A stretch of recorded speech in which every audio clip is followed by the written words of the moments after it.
Hello and welcome to TNA Top 10 episode 120 on October 12th, 2025. If you're watching, you'll notice that there are two of us tonight instead of three.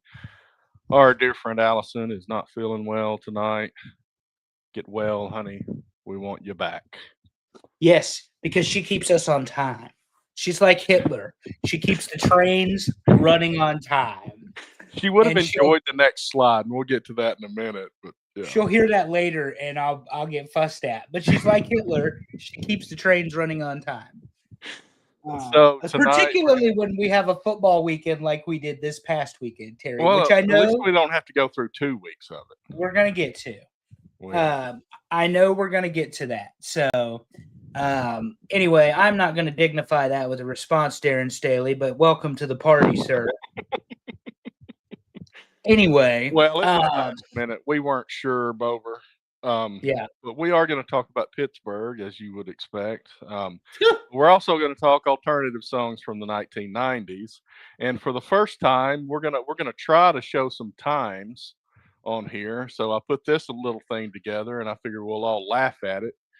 But these are the times where we think we're going to get to certain topics. So, if you're new, if you've never watched us before, this is kind of the flow of the show. We typically go about 2 hours.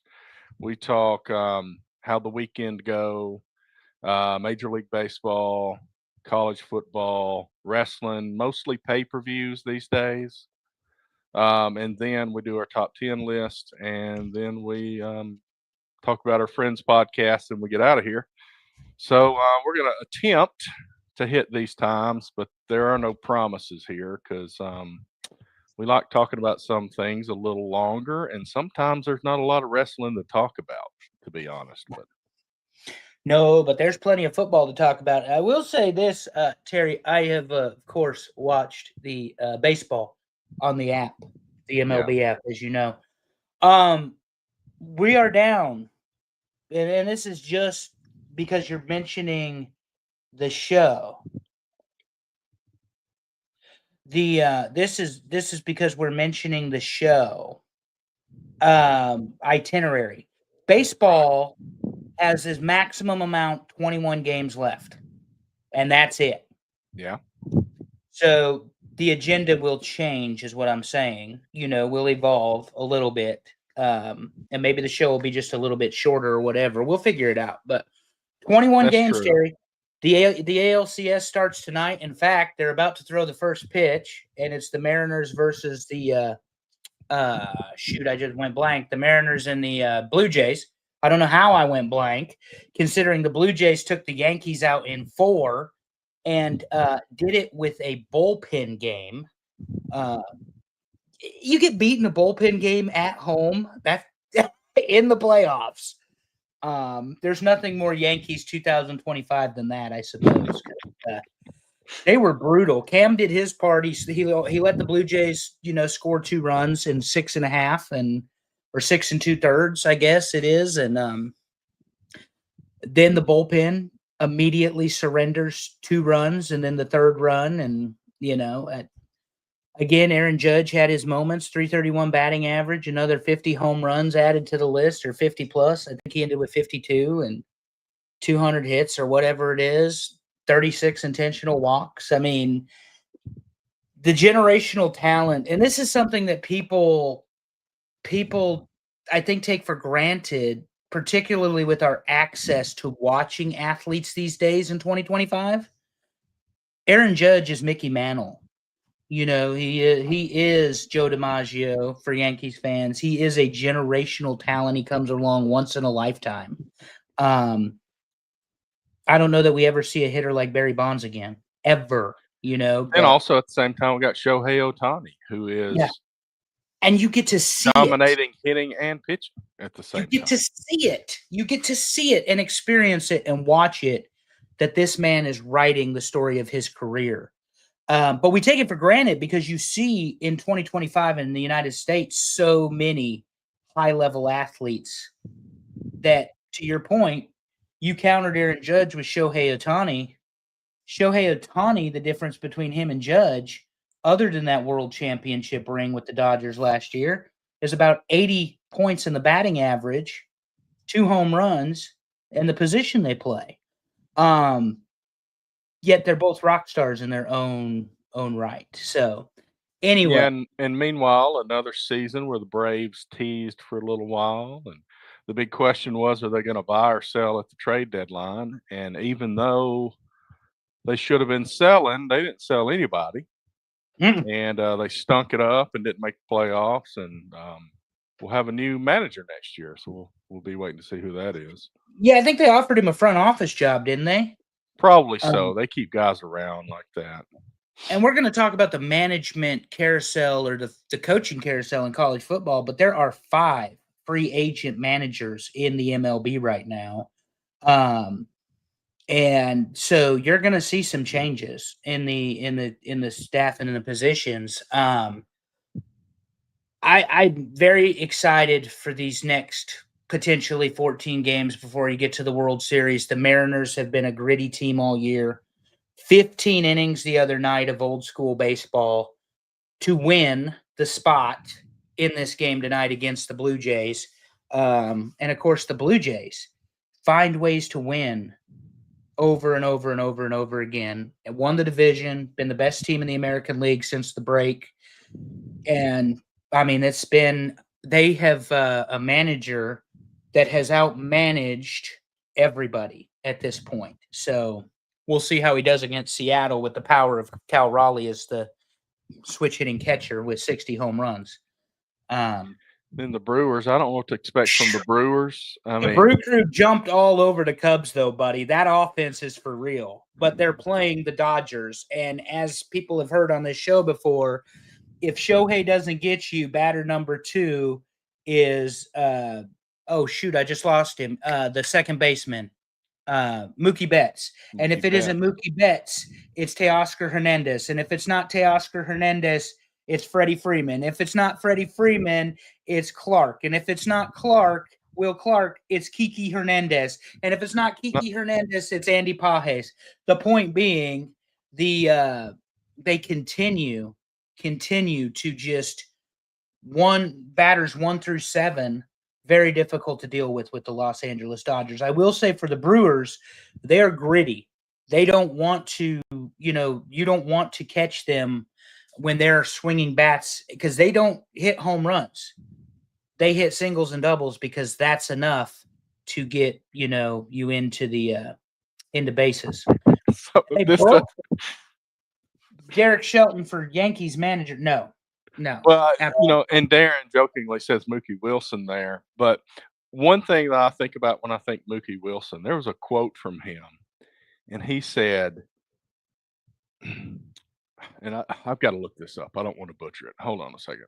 Give me a second. We got plenty of time because we jumped into this long before my there's a dinosaur quote from him that is great. Mookie Wilson says,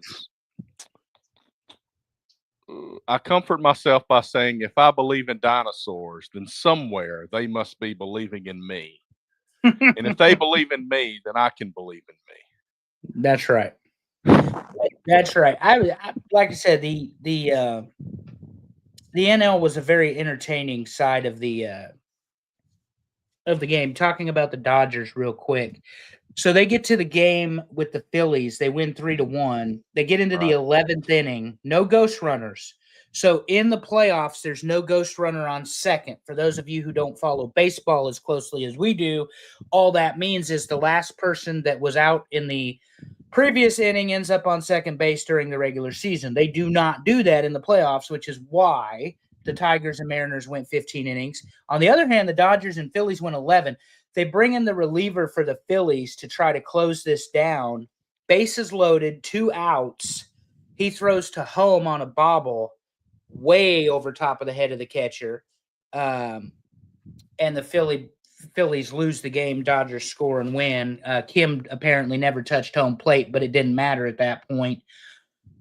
Instead of throwing to first, where he had all the time in the world. So even when you're $1 million baseball player, and that clock internally starts ticking, you make mistakes. Oh, yeah. You make mistakes. Oh, man. And I tell you, I don't know, and this was Barstool, so a little bit of what we didn't get into before we jumped in here. On Friday, I got up. My plan was to get up at 5:30, but I think I ended up getting up at 4:30, and I drove to the airport, and I rented a car. I wasn't flying anywhere, but the airport was convenient for me. Rented a car in Huntsville, drove down to Pensacola, put a bunch of stuff in the rental car that I rented. I needed a bigger car. Put a bunch of my son's stuff in Pensacola in the rental car. He had his car. We loaded them both down. Drove all the way back home. I don't know what the deal was on I-65 on Friday, but I bet we went 35 for 100 miles of that trip. It was Brutal. ridiculous. It was Brutal. we weren't stopping. It was just extremely slow. So it took forever to get home. We unloaded, and I think that caught up with me today, so I've been pretty tired. So if I'm slow today, it's not just the regular slow. There's a little bit more reason for it. Well, and if I'm slow today, it's because, well, it's Sunday, and I have tomorrow off for some reason. I didn't pick the schedule. Somebody else did. And so it's going to screw up my whole week being off tomorrow. Normally, I'm off either Tuesday, Wednesday, or Wednesday, Thursday. This week, I'm off Sunday, Monday, Tuesday, because we don't work on Sundays. And so it has rained and rained and rained and rained, and I've been cooped up in the house. So, Well, one thing, I was cooped up in that car for a while, so I listened to podcasts, and Barstool puts out their podcasts, and man, they had a whole big thing about one guy being a Phillies fan, and he was just pissed, and it was like, I get pretty pissed at sports, but these guys are acting like children. It's oh, just, they're terrible. They're terrible. oh my goodness. Yeah, It's Philly like, fans. Philly he fans was are saying, because the Eagles just got beat, Yep. by the Giants, and he's saying Hurts sucks and the Eagles suck, and it's like, well, they just won the Super Bowl. Well, it doesn't Yeah. matter. They suck. Yeah, they won a and all Super this Bowl kind of last year. stuff. They suck. Yeah, yeah. But I find joy in Philadelphia sports fans getting pissed off like that. Well, and then the Flyers lost too, or whatever. I think on the opening day for hockey. There you Yeah, are. they both. tried to find something positive. They said the Union won, and I think that's their soccer team. And he's like, I don't even know who that is. Alex Wheaton is here. Hey, Alex. But the Philly fans are ridiculous. Win, lose, or draw, they're going to burn part of their city to the ground during a major sporting event, and they are. Don't they grease the poles like the Yeah, light they poles grease in the poles to Philadelphia? keep them from climbing them in Philly. But yeah, that was a bad week for Philadelphia. Having the Flyers lose, having the Eagles lose, and then having the Phillies, who everybody thought based on talent, Scherber's play, Bryce finally starting to play well, the pitching staff coming together, that the Phillies had a puncher's chance against the Dodgers. I saw Darren Staley in the chat say the Dodgers win. Next topic. Not so fast, my friend, because this is wide open this year. It is wide open this year. The Dodgers are not a shoe-in to win. It's the same team that lost 12 of 15 games twice this year and lost the lead in the West like 6 times between them and San Diego, pitching it back and forth like a hot potato. I will say the Dodgers probably have the far more talented baseball team on paper than the Brewers. But the Brewers just simply do not quit. And when I watch the Brewers take the number one pitcher for the Cubs and bounce him in the first inning, 3 consecutive doubles back to back to back. And before you knew it, it was 4-0 in the opening game of that series against the Cubs. And they just don't quit. They don't quit. Now, television, as we know, Terry, we talk a lot about television and business on this show. Right. Television will absolutely hate the Brewers making the World Series. Right. 100% hate the Brewers making the World Series. At this point, I guess the best TV ratings would be what, the Blue Jays, Dodgers? Probably. Maybe the Mariners, but the Mariners are such a small market. Yeah, and that's the thing. And the reason Toronto's got a lot of attention is the way they've just dog walked New York and Boston this year. So But if the Dodgers don't make the World Series, Fox is going to hate this for the World Series, because they're the ones that broadcast it. Right. So you're going to have to plug how great a game the Brewers versus one of the other two teams is. Brewers and and I Mariners. just Brewers Mariners would be exciting. It would. But I want to see the Blue Jays finish this. I really do. I want to see the Blue Jays finish what they've done. It's not even because they beat New York. I mean, you would think I'd hate them because they beat the Yankees. That's not the case at all. What John Schneider has done in Toronto with less is incredible. And I'd say the same thing about the Brewers. Mariners have a lot of talent on that baseball team for such a small market. And then, of course, the Dodgers have the $1 billion baseball team. So, when you add Shohei Ohtani's $700 million deferred contract. So the $1 billion baseball team, they may not make it, but they've been there before, and Springer just hit a home run for the Blue Jays. It's 1-0. So I guess if I had to pick, I will pick what I want to happen, not necessarily expect, but I would like to see the Brewers beat the Mariners in the World Series. Fox may hate that, but that's what I hope happens. Well, yeah, I love the chaos, so I want to see the Blue Jays finish the job, and I'd be fine with the Brewers being the team they finish it against. If you think the Dodgers are the best team in the NL, cool. Let's put the Dodgers in the Blue Jays, and let's go 7. And I'm good with it, So, anyway, a lot of baseball. I don't know. This team is still hot in Toronto, and we'll see what they do in this championship series. So, anyway, and then tomorrow night, it's the Brewers and the Dodgers, and that's for everybody playing along at home. All of the AL games are going to be on Fox. All of the NL games are on TBS. Programming note for AEW, that's why they got preempted and they're having a 3-hour extravaganza because you need 3 hours of garbage wrestling on, because 2 isn't enough. But anyway, that's what times that you'll see on these graphics will be central because I just grab them for ESPN and I'm in the central time zone. So so it's 8 o'clock, not 7 o'clock. So 8 o'clock Eastern. But they love the 8. They love the 8s in baseball, Terry. Wrestling used to be 6:05 on TBS. Well, it's baseball is always 8:08. So, or whatever, 6:08 or 4:08. That's what they've been going with this year thematically. And then, of course, stupid ass Fox is 7:03. I don't know. Whatever.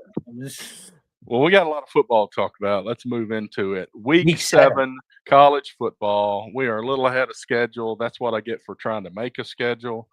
Can you imagine we were ahead?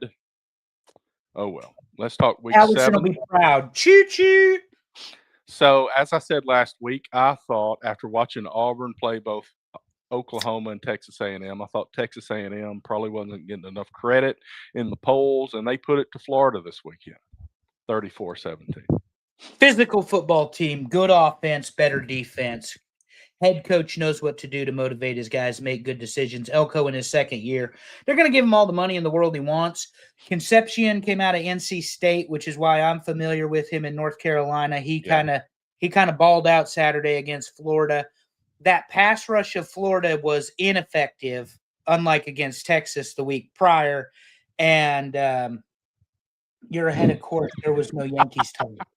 Yeah, we can talk about the Yankees over, but I said baseball would start at 15 after, and we started at like 4 minutes into the show. So that's why we're so that's partly my fault because we didn't. I don't ever follow the script. There was no chit chat. Allison wasn't here to chit chat with us. No, because she's always got good stuff to tell us. But in all seriousness, this A&M team, legit.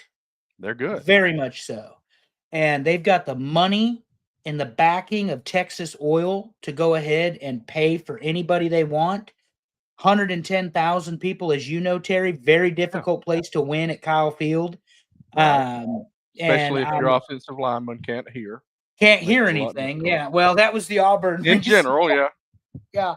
But they can't hear you at all inside that stadium. But Florida, Billy Napier once again returns to the hot seat. The bright spot of this season will be that they beat Texas, who probably is still going to be a playoff team. Because this year, and I have a thought on this, but we'll get to it in a minute as to why it is the Wild West of college football, more so than we've seen in probably the last decade. It is. But Texas A&M, I know we're going to review them probably in the top 5. I think the AP, I sent you the poll earlier. Didn't they put them in the top 5? Yeah, I'm pretty sure they did. I'm not sure. Well, you sent me, I think what you sent me was, here's the Big Ten teams that are in the top 25. So I don't know. Yeah. Oh, yeah, I've got it right here. So Texas A&M is number 4 in the AP poll. That makes sense. Yeah, number 4. And when we get to the other teams, we'll tell you why they're number 4. But A&M, led by Elko, this may be a very good decision for them to get rid of Jimbo. Because, Jimbo would win 8 games, 9 games, and he'd have trouble beating the big boys of the SEC. But it seems like, and Terry, I know you have your thoughts on the word I'm about to use, the culture has changed at College Station. And they're not just going to be pushed around by Alabama or Georgia or Texas or Florida, and they're going to play. Now, we saw, you and I, 2 years ago when we first started this podcast, we saw Duke play the same exact way when Elko was the head coach there. So this is not necessarily anything we haven't seen before. So I would say that we're going to see more of this A&M, but they can run, they can throw, and they can defend. And, 34-17 against a very good Florida defense and eliminating DJ Lagway's effect on the game at all. It just wasn't there. And Elko, to me, and you bringing up Duke kind of leads to this. Jimbo was a really good recruiter at a place where you could recruit really well, that had a lot of money and a lot of resources. He didn't do great with that product. Elko comes from the other direction. He was at Duke, where they just don't have a lot, and he won some football games with some 3-star guys. Yep. Now he's got the cherry on top of that. He knows how to coach. He goes to College Station. Now they have resources. They have money. And you can add that on top of it. And, Texas A&M has kind of been the Mets of the SEC for a really long time. They've got all this money and they don't ever win anything. Right. Might be time for Texas A&M to win. But, there's still those teams that are hanging around that they're going to have to compete with to get there. But, the way it looks right now, they should be in the 12 at the end of the season. Mm-hmm. And it just depends on how they finish out the season, because we know they have Texas at some point, and I forget who the other teams are. But sticking around the SEC, let's go to Como, as we learned Columbia, Missouri is called. 27-24, a very gritty Missouri team, not willing to lie down for the mighty Alabama. Alabama, though, reeling them off after that Florida State loss. They've beat Georgia, they've beat Missouri, they've beat Vanderbilt, all ranked teams. And DeBoer isn't doing it in the same way Saban did it, but he's doing it. So now he's not beating. Saban would roll off a 30-point win against a very good team. DeBoer's not doing that. But you know what? You don't have to win by 30.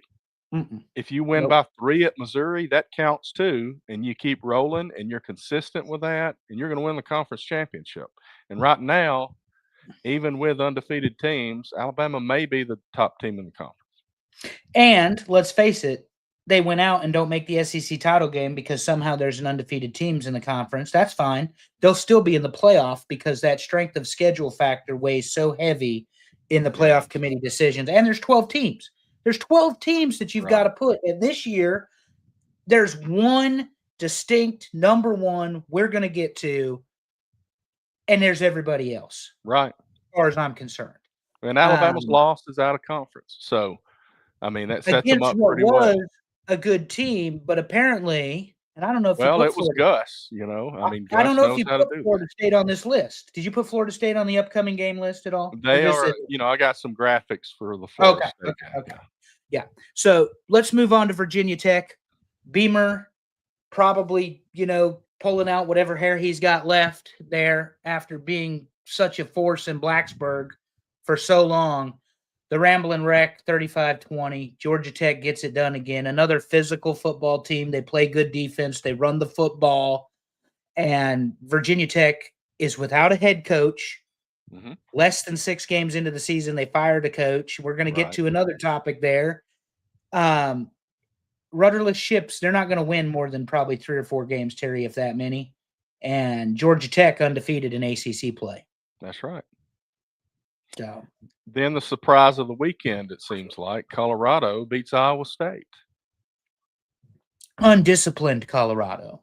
No offensive line Colorado. Video game football Colorado beats Iowa State. And Katie Salter's a good quarterback. He was criticized a little bit at the start of the season, but he is good. If they can use him properly, he can do good things. Actually, last year when Auburn was looking for another quarterback, he was at Liberty looking to transfer somewhere. I thought that set up really well, but Auburn did not go get him. They went and got Jackson Arnold, obviously, but Colorado has the potential to be a good football team. It's just been a struggle to make that happen. And like you said, the offensive line has been the part that is not as highly recruited for Colorado. They're really good at the skill positions, but in the trenches they've struggled. And you got to wonder how much time Dion has left at Colorado. How much time he's got left as a head coach.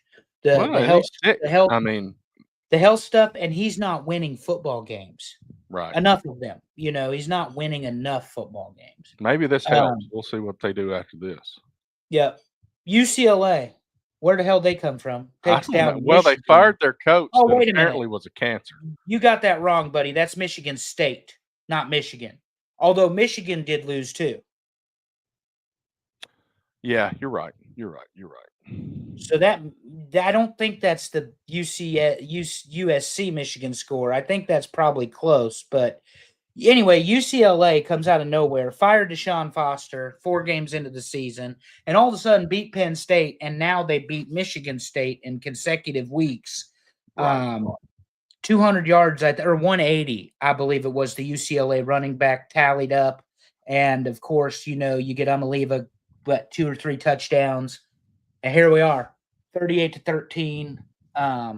Michigan State only scored 13. It may not have been 38. It might have been, is it 38-13? It was 38-13. I had everything right except I didn't put the word state in there. Okay. So anyway, 25-point win at East Lansing. That's huge. That's huge. So and they've really turned it around. In 2 weeks. I hate it when I have an edit issue, but yeah, big time. Speaking of turning it around, Penn State's also turned it around, but not in a good way. Northwestern with a win. They turned into traffic, is what Penn State did. And Aller is out for the season. Fired their coach. We'll get into more of that talk later, but yikes. Yeah. Penn State has derailed, and Northwestern, Penn State was vulnerable. Northwestern pounced on them. And then obviously when Drew Aller went out of the game, that's a completely different feel for that football team. This is one of the most experienced quarterbacks in the NCAA, and he's not playing anymore. The lower leg injury, I believe they said it's his ankle, and he's out for the season. So that is one of the results of the Penn State loss this weekend. And that's just, the way it is. Darren, I have a comment on that we'll get to when we talk about James Franklin. But the bottom line is that Penn State all of a sudden has hit the brick wall, and it's just how much damage is done before the season's over. And you kind of wonder, do they have a guy targeted to hire next? Yeah. So of course, Matt Rule's name has come up. Good for him. Probably not the guy, because he hasn't done enough at Nebraska to justify that type of move. Curt Cignetti's name has been mentioned in multiple articles since the termination this afternoon. And I love Bober. How do you spell overrated? Pennstatte. Fantastic, Bobes. And we'll get there again in a second when we talk more about James Franklin. But the bottom line is Northwestern has no business beating Penn State. Not just on paper, physically. Northwestern is in Illinois. It's a nerd school. They barely have a football team since Pat Fitzgerald got fired amidst scandal. And Penn State should, at Penn State, for the love of God, could not defend the house again. 2 weeks in a row, you get beat by the lowest of the low in terms of Big Ten football, because there are 18 teams in the Big Ten. Right. And 2 weeks in a row, Penn State lost to the bottom teams in the conference. Right. Which now, by the way, they're the bottom team in the conference play, just so everyone's aware. Penn State is 0-3 in conference play. So. Yeah, we went from, our take on Penn State was until they prove they can beat the best teams, we're not putting them at the top of the Big Ten rankings.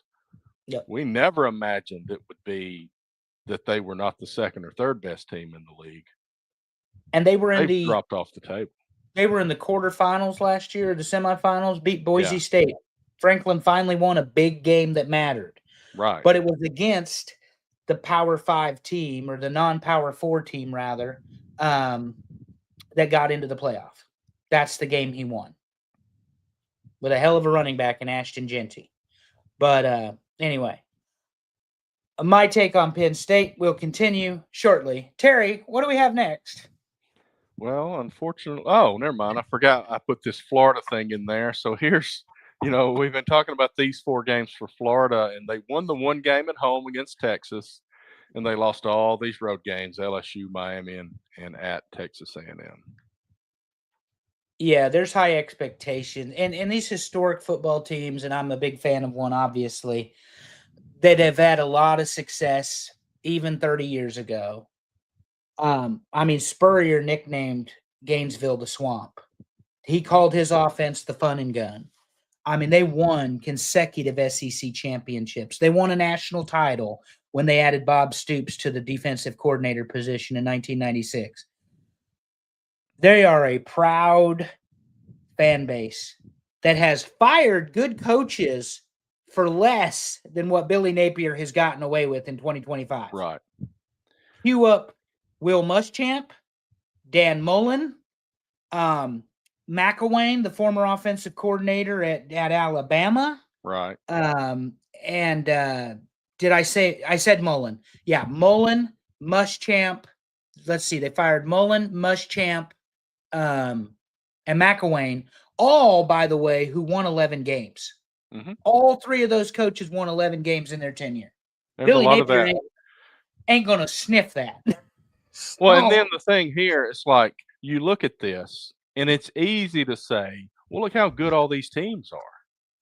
They went 1-3 against these good teams. But the problem with that is, sure, everybody in these conferences, the SEC and the Big Ten, are both like this.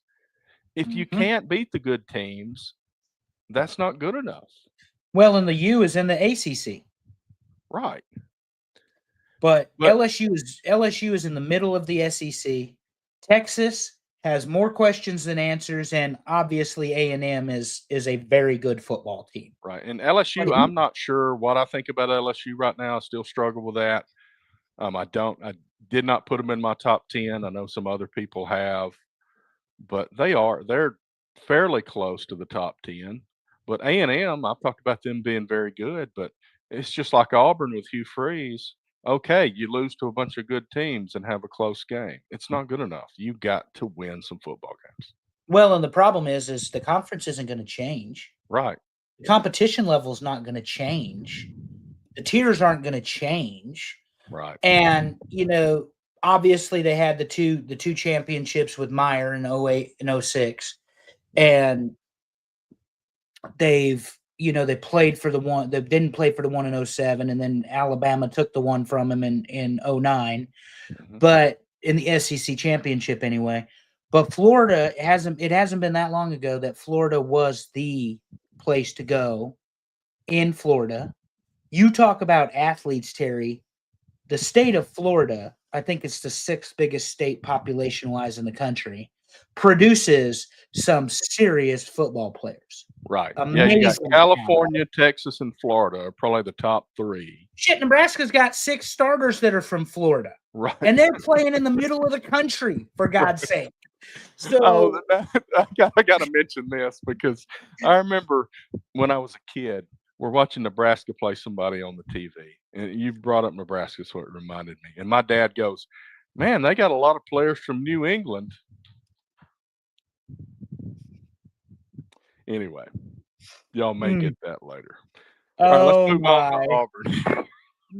Jordan Hare, the home of the Auburn Tigers, War Eagle. So basically, the best way for me to describe what happened on Saturday was this. Georgia ends up with 18 more total yards than Auburn, 296 to 278. But at halftime, it was quite different because 218 of those yards came in the second half for Georgia, and only 41 of those yards came in the second half for Auburn because that thing turned around, and it turned around quick. Yeah, and the timeout aside, from Kirby Smart, whether it was a timeout or not, he's just a far better coach than almost everybody else. Yeah. And so when he goes to halftime and he sees the blitz packages that the front 4 of Auburn is bringing, and he sees what you're trying to do offensively, he made all the adjustments in the world. And they win the football game. And they had some help along the way, Terry. To your point, you and I were talking off show, and you can share this with our audience. You get the bad call, you get the fumble or whatever, but Georgia's on the 2. They're 2. Right. You have an imposing front 4 at Auburn that has shut Georgia down in the first half. You do nothing with that field position. Right. Well, not only that, so you're up 10-0. You expected to be up 17-0. We can argue all day about whether it should have been a touchdown. All I saw the whole time was a blurry picture. I can't tell you whether he had it controlled when he went over the line or not. So I'm just going to leave it at that. But at the end of that play, Georgia had the ball at the 2-yard line or something, and Auburn's up 10-0. There's like a minute and a half left in the first half. Might have been a little more. You're still in control of this football game. Mm-hmm. But what do? Targeting call on that drive and a roughing the passer call on that drive, and Georgia goes down and kicks a field goal. And then they've got the momentum. They get the ball in the second half. They tie it up quick. And then you're stale on offense because, I'm surprised. I looked it up while you were talking. Jeremiah Cobb got 12 carries. I'm surprised it was that high, honestly.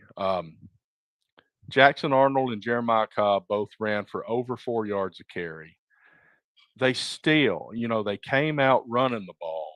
They were doing well, quick passes. They were doing a lot of different things, and then they stopped it. Then they decided, well, we're going to have to pass the ball. And they went back to the same old crap they've been doing. Now, Jackson Arnold was getting the ball out. I was happy to see him almost throw an interception a couple of times. That's how that's been for us this year. He's been holding on to the ball. So I think that was a positive, but I just don't think there's any creativity. I don't think there's any imagination with the coaching staff. And you said the word culture earlier. Let me tell you, Pat Dye, Terry Bowden, and Tommy Tuberville fielded teams where you went out there, you built a team, and you stepped on the field expecting to win the football game. Mm-hmm. Now, I know Cam Newton came to Auburn, won a national championship. That's a magical season. But that coaching staff and every coaching staff since then has stepped on the field trying to steal a victory against a better team. And we're better than that. We were better than that for 30 years, and we have put that behind us, and we've got to turn that back around. We've got to get somebody in there who can step out and actually believe the team's good enough to do it. And you saw when one thing went wrong, Hugh Freeze couldn't even handle it. Mm-mm. You cannot have that as a head coach. No, I think Hugh's washed. I really do. I think he's beyond his capabilities and capacity. I think Auburn needs a change at the head coaching position. Terry, you hate hearing that because that would mean in a decade it's been Gus, Brian, what's his face, and Brian now Harsin, yeah. Hugh Freeze. Hugh Freeze, thank you. And before that, it was the defensive guy Chizik, who, quite frankly, benefited from Cam Newton and Gus Malzahn. Right. And that's how he won a national championship, because 2 years later, he was on his ass. Even the 2013 team that Gus had, his first season as head coach, that was still a team that went out on the field and stole wins with the kick six and with the game a week before that against Georgia with a deflection with the prayer at Jordan Hare. Those were somewhat stolen victories where it was seen that the other team was better and Auburn just happened to go out there and be able to win. And we were very happy that happened, but I would rather step out there knowing our defense can lock people down and our offensive line can push people around. Auburn is a running school. It is easier for Auburn to recruit running backs than it will ever be to recruit receivers. I know supposedly we've got this great receiving core, but we have not done anything with it compared to what you would expect to. So I don't think that's our identity. I don't think it will ever be our identity. Play defense, run the ball, run some play action. Let's get some confidence and let's go out there knowing we can beat some team. Yeah, so I think since you mentioned it, and I will never forget this. 17 years watching Nick Saban coach the mighty Alabama. I can count on a handful of times I disagreed with the coaching decision. The kick six is number one. Yeah. I will never, ever, ever, ever, ever, ever understand why he sent the field goal kicker that couldn't hit the broadside of a barn that year out there and expected him to nail a 56-yard field goal. Crazy. And you've got one of the fastest return men playing safe return sitting there on the goal line. And your biggest, fattest guys out there trying to run him down. You have the biggest defensive lineman in the country trying to run him down. And Saban doesn't make mistakes like that during his coaching tenure. That's why it sticks with me, Terry. And against Auburn in the Iron Bowl, of all things. Yeah. It was also December 2nd because I watched it at Chili's on my birthday. Right. Back in the day when I was still drinking and their Presidente margaritas were, on point. But Auburn, for me, I see, historically Nebraska loved to run the football. Mm-hmm. We got a quarterback like Jackson Arnold that does not scramble and likes to hold the ball just a little too long and has been prone to getting sacked. But in all seriousness, I mean, you've got to find the ways to win. If you want to be a running school, don't recruit wide receivers or don't pay the wide receivers the most. And there have been decent wide receivers at Auburn. It's just not a lot. Is a hell of a wide receiver, but you wouldn't know it because he never catches the ball. Right? Yeah. Well, one kind of ironic thing, the play that turns the game around. We've been talking about Jackson Arnold won't let go of the ball. Well, he let go of the ball on that play. Mm-hmm. Yeah. And that's just, again, it's just one of those things where at Auburn is in the middle of a deep conference, in the need of a coaching change. And to your point, they don't believe that they can win a football game heads up. Right. It's got to be trickery. You got to work around what you have instead of working with what you have, and that's a bad place to be in. Well, and you know this as well as anybody, and we talked about it off air, but our listeners can listen to it again, and because we've talked about it before. Gus Malzahn was 3-5 against Alabama, but the reason he was only 3-5 is Gus Malzahn, like he's done at Florida State, has gone back into that same bag of tricks. And he loves the misdirection. He loves the quarterback run. He loves the thing is if you've ever seen Auburn play football, and you've seen UCF play football, then you've seen the Florida Seminoles play football under Gus Malzahn. Right. Because he's got his tendencies, as every coach does.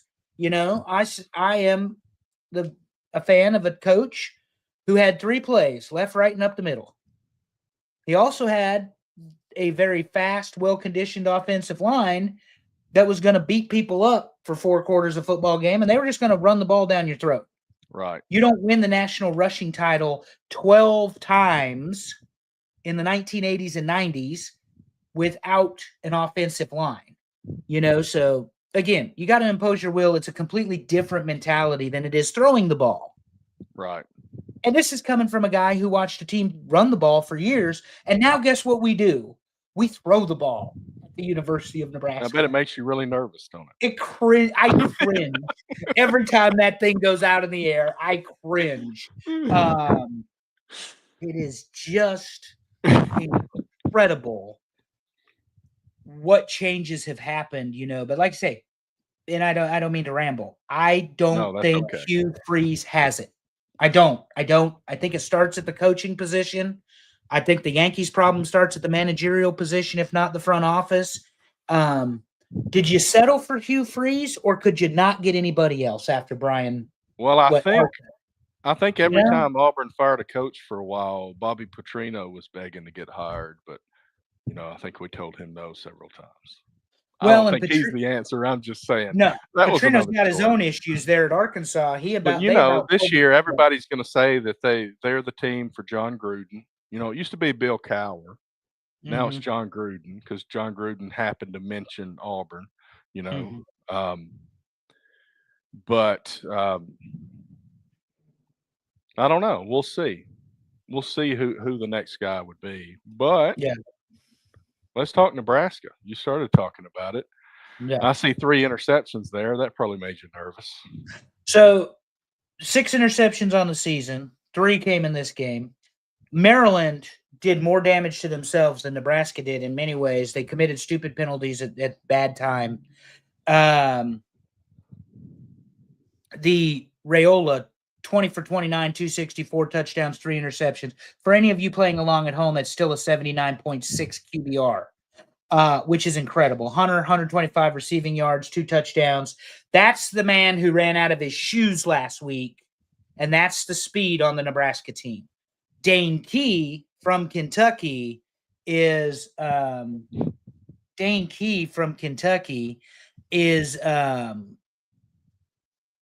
the guy that helped win the ball game with 1:08 left.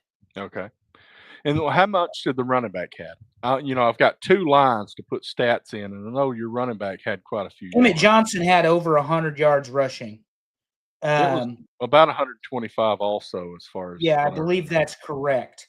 And Emmett Johnson, that is a grown-ass man running that ball. So one of the plays that gets called back for a touchdown, he gets called on offensive pass interference. He's running a running back route into the flat. There's a hook route, and he smoked the cornerback for the or linebacker for Maryland. And they called offensive pass interference. As he's turning and looking for the ball, he ran the guy right over. 21 carries, 176 yards, with his longest being 50. Yeah, he broke the 50. Yeah, he hit the 50 in the 4th quarter. But we wish. He's not that good yet. But but Emmett Johnson obviously set the tone. And Isaiah Hunter, incredible foot speed. I mean, he is fast. And they're starting to get the ball to him. Special teams is starting to show up. Ugly win on the road, but a win. I would rather win ugly than lose pretty. And you know, the people said the win last week was ugly. Well, they scored 17 in about 6 minutes. That's the problem that this team is having, in my opinion, Nebraska, that is. They only had the ball 26 and a half minutes this game, and they turned the ball over 3 times. They are unloading with that offense as fast as Holgerson's calling it and Raiola's executing it. And Devin, a small correction. Dylan Raiola's father was an all-pro center for the Detroit Lions.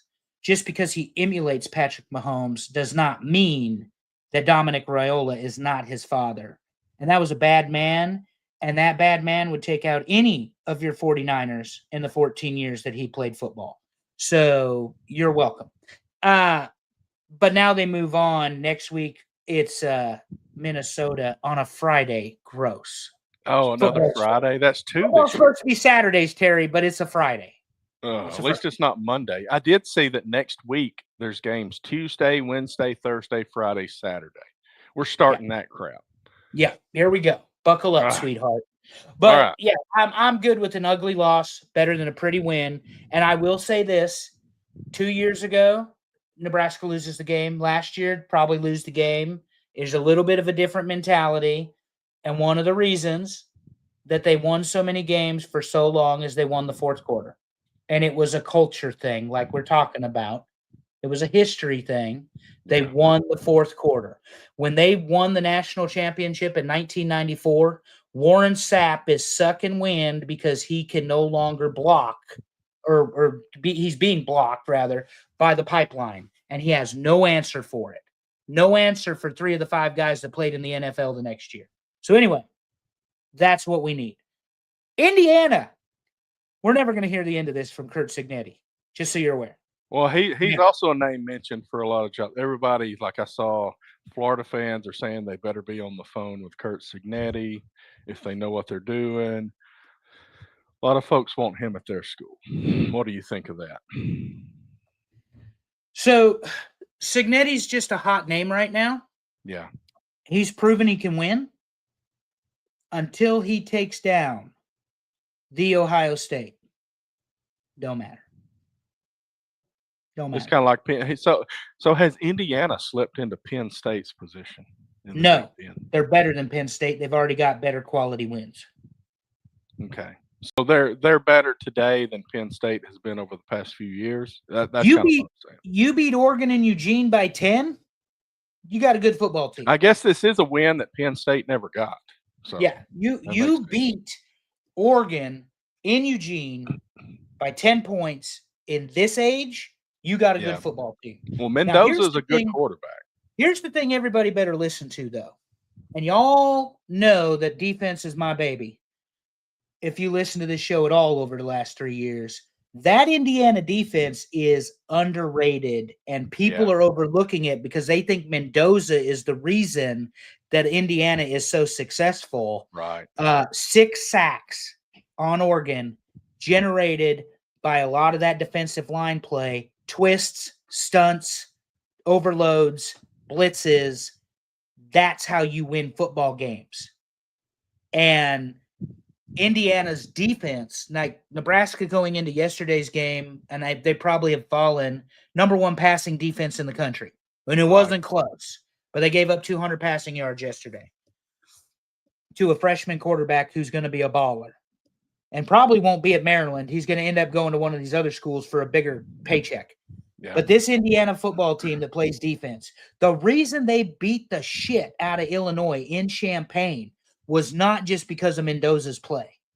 That defense was all over Drew. Was it Drew Aller? Mm-hmm. Is he the quarter? It begins with A. The quarterback for Illinois. Because no, Drew Aller is Penn State. Aller's Penn State, but this one's another A. Illinois quarterback. Let me Google. What's his damn name? He's supposed to be one of the best ones in the country.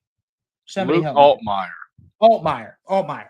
Anyway, they were all over him, and that's why Cignetti wins by 50 points. In Oregon, a 10-point win, this might as well be 3 touchdowns. And nobody saw this coming. Nobody saw this coming. Now, that doesn't mean that Oregon's season is over, obviously. They're still a very, very good football team. Indiana gets this momentum. If they can play the schedule, they could see Ohio State in Indianapolis, rather, in December. So we'll see. But do not overlook their defense. Their defense is a very, very, very good defense. And Cignetti, before he was a head coach, he was the wide receiver and recruiting coach for who, Terry? Oh, I think we know. The University of Alabama. That's right. And Nick Saban. A lot of And guys come out there. The only when I Alabama say guy, that, which is kind of different, Deshaun Foster, right, was an Alabama guy, but that I didn't think work he out so was. well. The reason I mentioned Alabama though is Nick Saban trusted Curt Cignetti to be his recruiting coach. That means this guy can find talent. Here's the other thing. Indiana this year, 0, even after last year, 0 5-star commits, recruits, and rated players on their team. 0. And this is what they're doing. Good football team. Very good football team. So I don't know who they play next, but we'll keep an eye on Indiana because they have climbed to number 3 in the AP poll this week. So somebody thinks they're a pretty good football team other than me. And Yeah, I you. misspoke. Deshaun Foster wasn't an Alabama guy. He was a UCLA guy. Oh, you're talking about the head coach at at the Texans. Yeah, that's who I was thinking about. He was a linebacker there. That's yeah, right. he was a Yeah, linebacker. got him mixed up. Sorry about that. But that was before Saban, so Saban can't claim him anyway. Good thing we don't have a stat corrector guy on the program. He'd eat me alive tonight. Yeah, well, it That happens. Michigan versus Michigan State thing. Let's go to the next. Oregon moves on. Oh, and it's the Red River Shootout. Bang, bang. Oklahoma falls to Texas. 3 interceptions, second half. Turn the ball over. What happens, Terry? You lose ball games. Well, and I kind of wonder, Oklahoma right now, they needed to play Mateer, but was Mateer ready to come out and play? I don't know. But, I did say that Texas A&M was a better team than Oklahoma. I think when they're at full strength, I kind of wonder if Mateer is really ready to play or not, because this was a bad performance, 3 interceptions against Texas.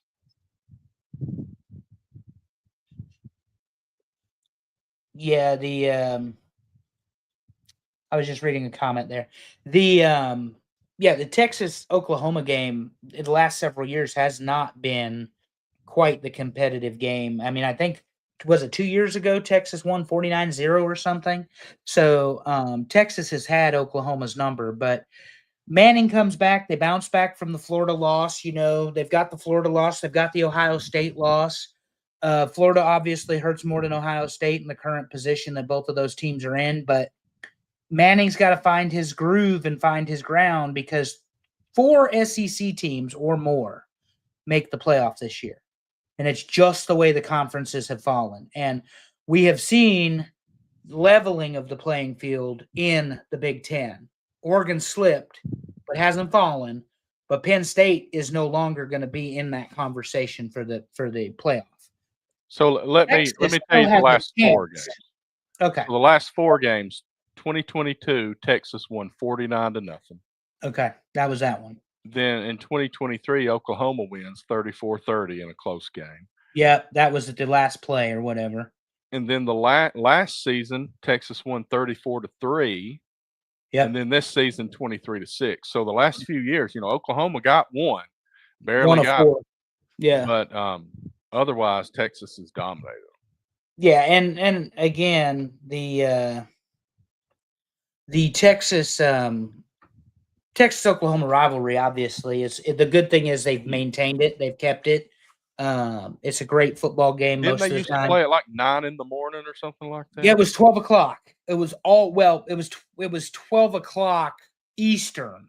So when we're in Mountain Time, it was 10 a.m. At the Cotton Bowl. Well, no, so that Dallas would still be Central, so just one. Be 11. Okay, be 11. Yeah. So Mountain Time for people in Nebraska, it was 10 o'clock. You turn the game on. But Oklahoma, Texas have produced some of the better games, and this one just isn't it. But I think Oklahoma probably begins their descent, and Texas may be back. They're back in the top 25 as they should be, because again, this is the Wild West this year, and Oklahoma's fallen down. But we'll see how it goes from here on out. Playoffs should be exciting. I mean, I really don't think. I mean, obviously Ohio State's just kind of sitting up there. But the kings of college football right now. I don't think they're that far ahead of everybody else. And I think there's a lot of teams that are roughly the same quality. and a lot of competition that's going to go into the playoffs, and it's going to be some good games. We might be Do you have bouncing out quite a bit. Do you have an Ohio State graphic? Probably not. The reason I ask is Ohio State forced 3 turnovers with that very good defense they have, led by Matt Patricia, Yeah. who, of course, was the defensive coordinator for Bill Belichick when he was coaching his real football team, not the one that plays on Cartoon Network. They didn't lose this week, Terry, because they were off, but the North Carolina, that is. But 3 turnovers by Illinois, 3 touchdowns by Ohio State. Good teams are going to make you pay for the mistakes you make.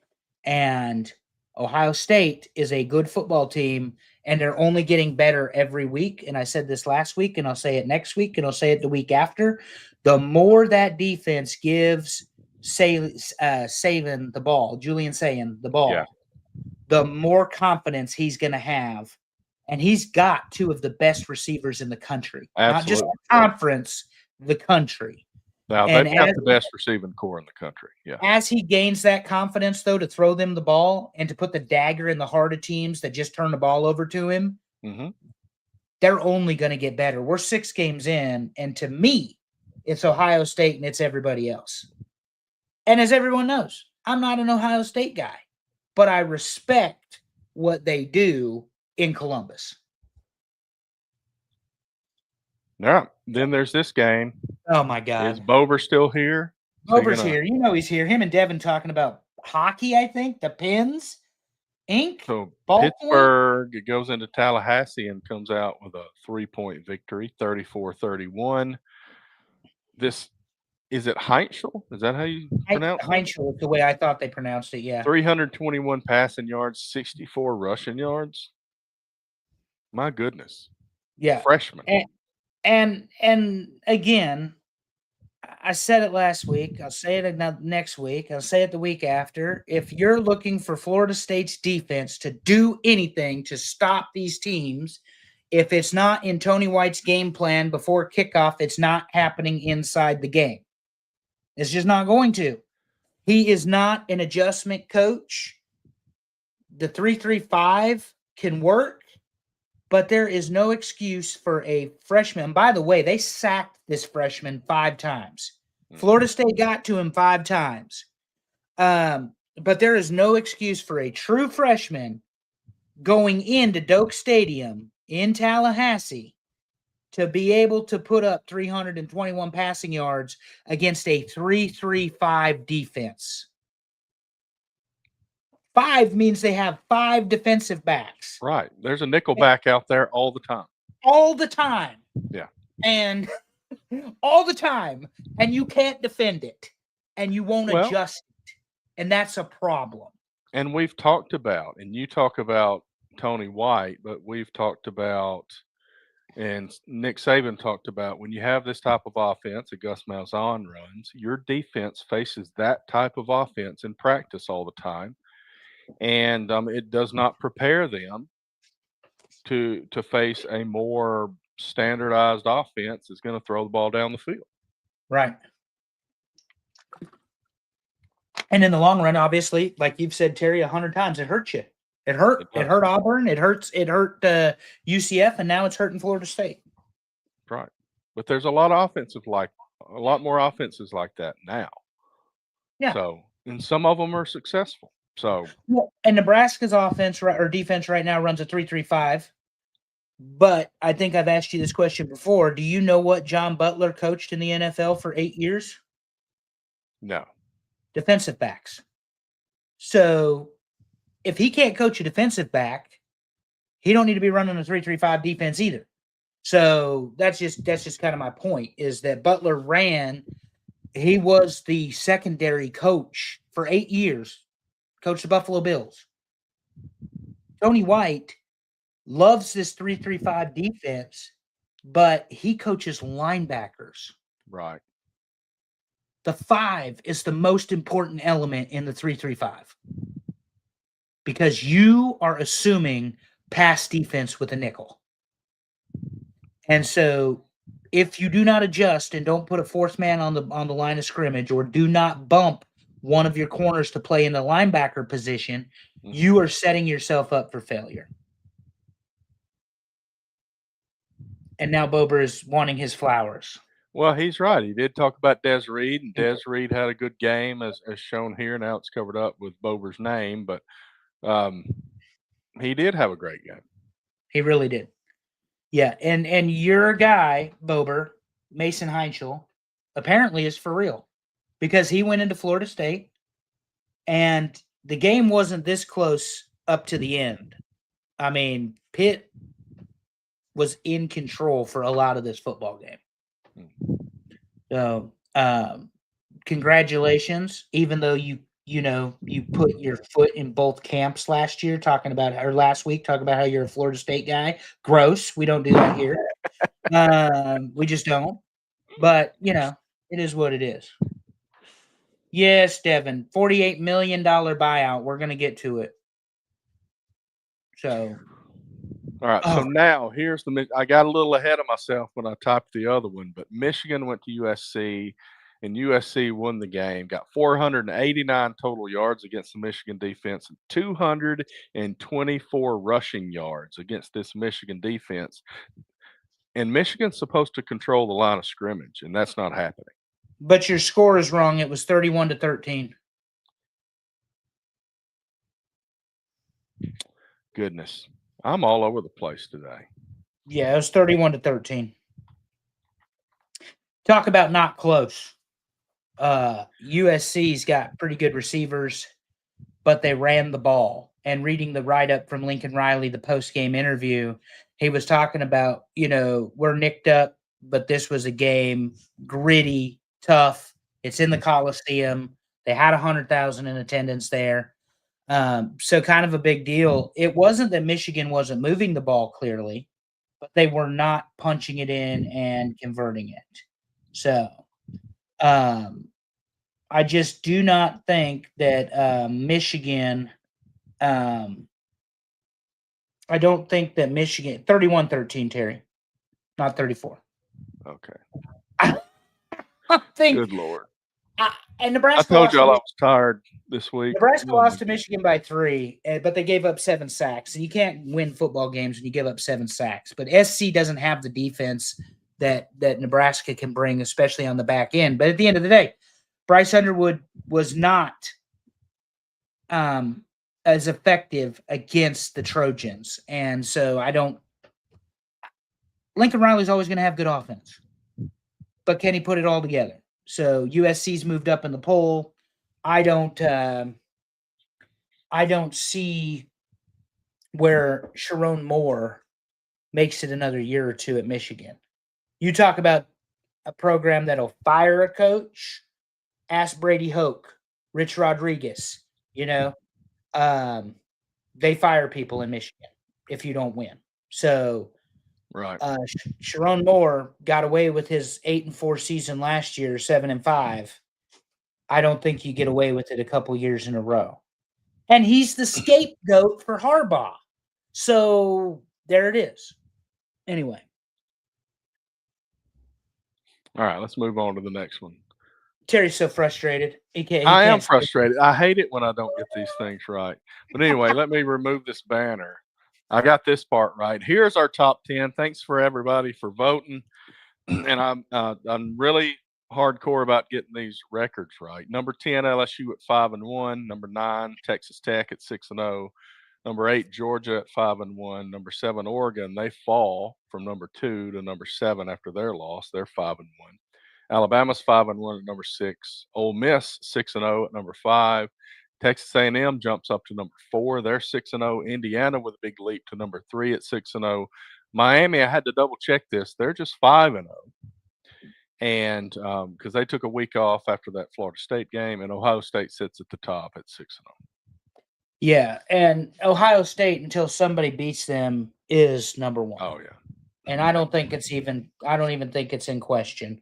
As good as Cristobal has Miami playing this year, both offense and defense. Carson Beck looks like Carson Beck from 2 years ago, not Carson Beck with an identity crisis chasing a girl down to Florida, down to South Beach. But anyway, They're pretty good. Indiana, we've already talked about. A&M, we've talked about. Ole Miss is overrated, boys and girls. 6-0, I get it, but they are not a top 5 football team.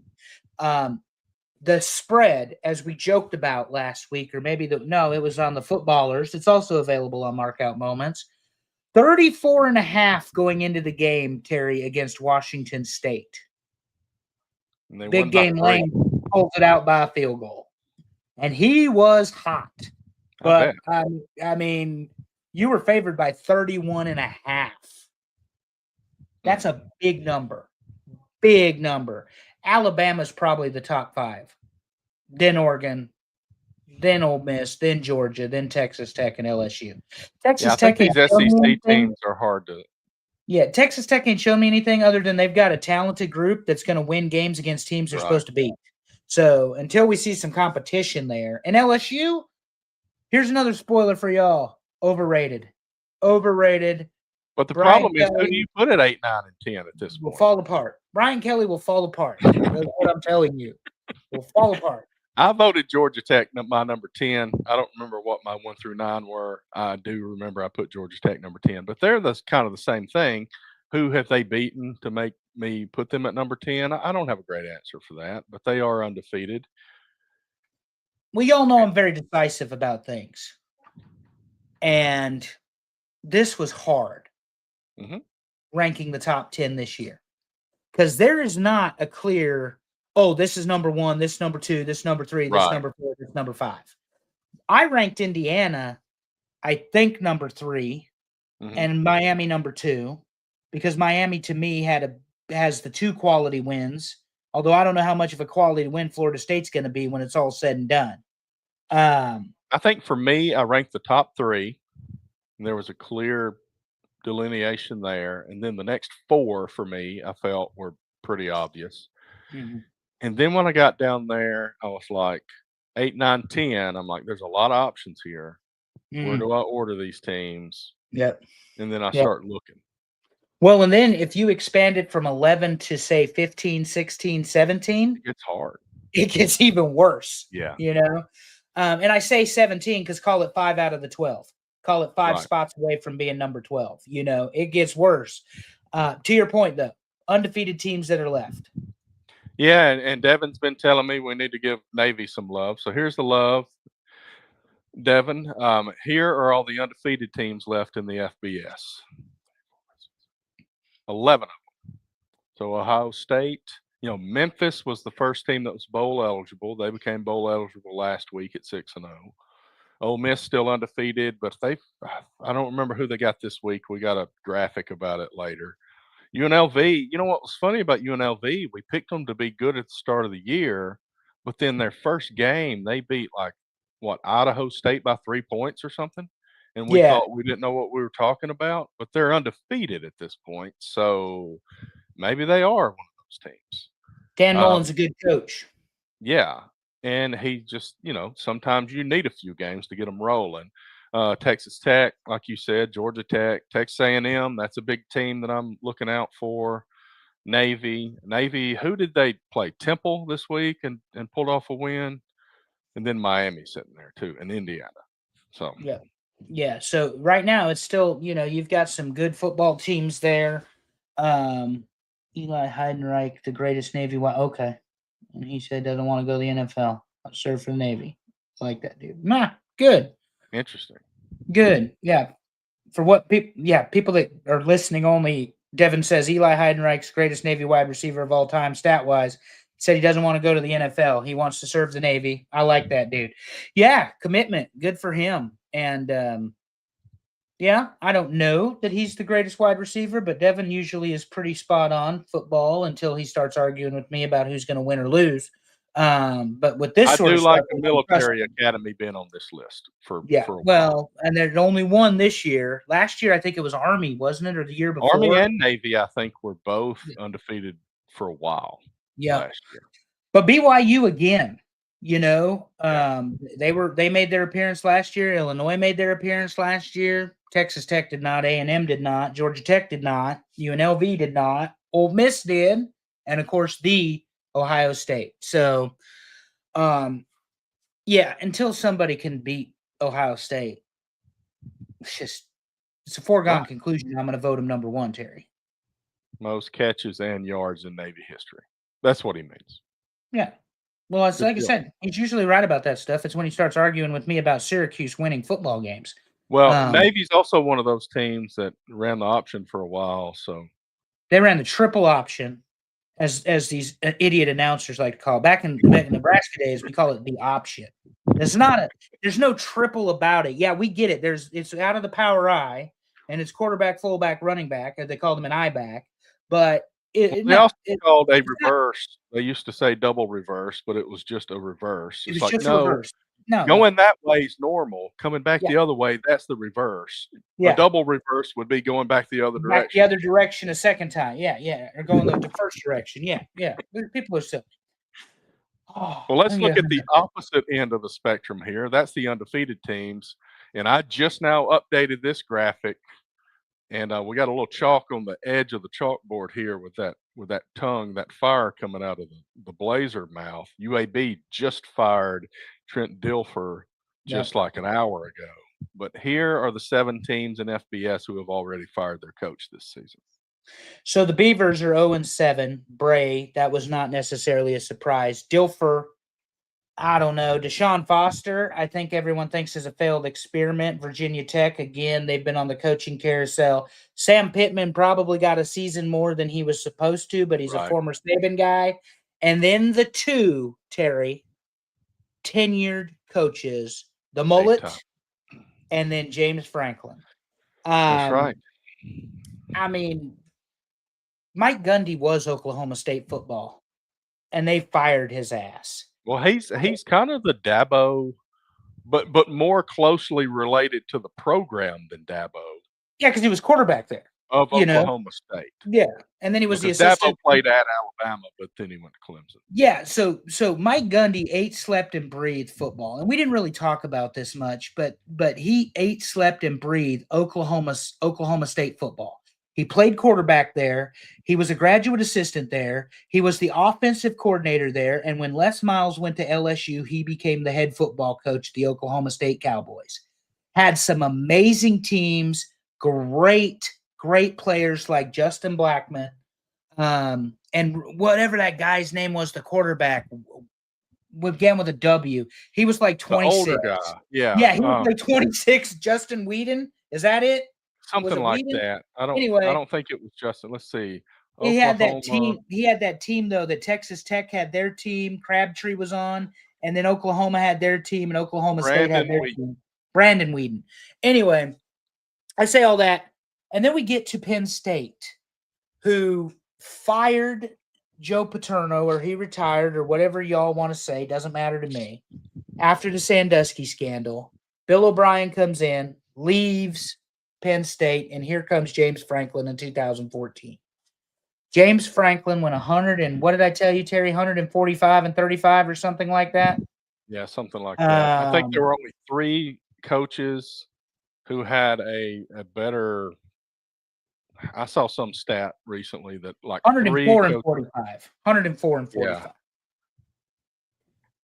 So he went 104 and 45. And what James Franklin brought to Penn State was rehabilitation. The rape scandal, as it was called earlier by Darren Staley, and YouTube may block me for saying that word, but that's what it was. It was sexual assault. Put a black mark on the program. They tried to take Joe Paterno's 400 wins away and his national championship in '86 and all the other stuff, and that's garbage, but whatever. But the program needed healing, and they needed somebody who was going to run a clean program, who was going to be the face of the program, and who was going to rehabilitate Penn State football. And Bill O'Brien did his part in terms of making it relevant again for football. And then here comes James Franklin, and he wins 10 games a year and fired him. Yeah. Wins 10 games a year and they fired him. And I know what that's like. It's happened twice in my lifetime at Nebraska, where 2 coaches were fired, winning 10 games a year. And I saw something somebody tweeted about. I'm sorry to No, you're cut fine. in there, but they said about Penn State, it's like Penn State administrators have put up with a lot over the years, but not 3 straight losses. Like, Yeah, oh, exactly. wow. Exactly. And the thought process, this is my thought. This is just where I finished this little thing on Penn State. You fire a coach who wins 10 games a year. What James Franklin brought to Penn State was rehabilitation, stability, 10 wins, and disappointment.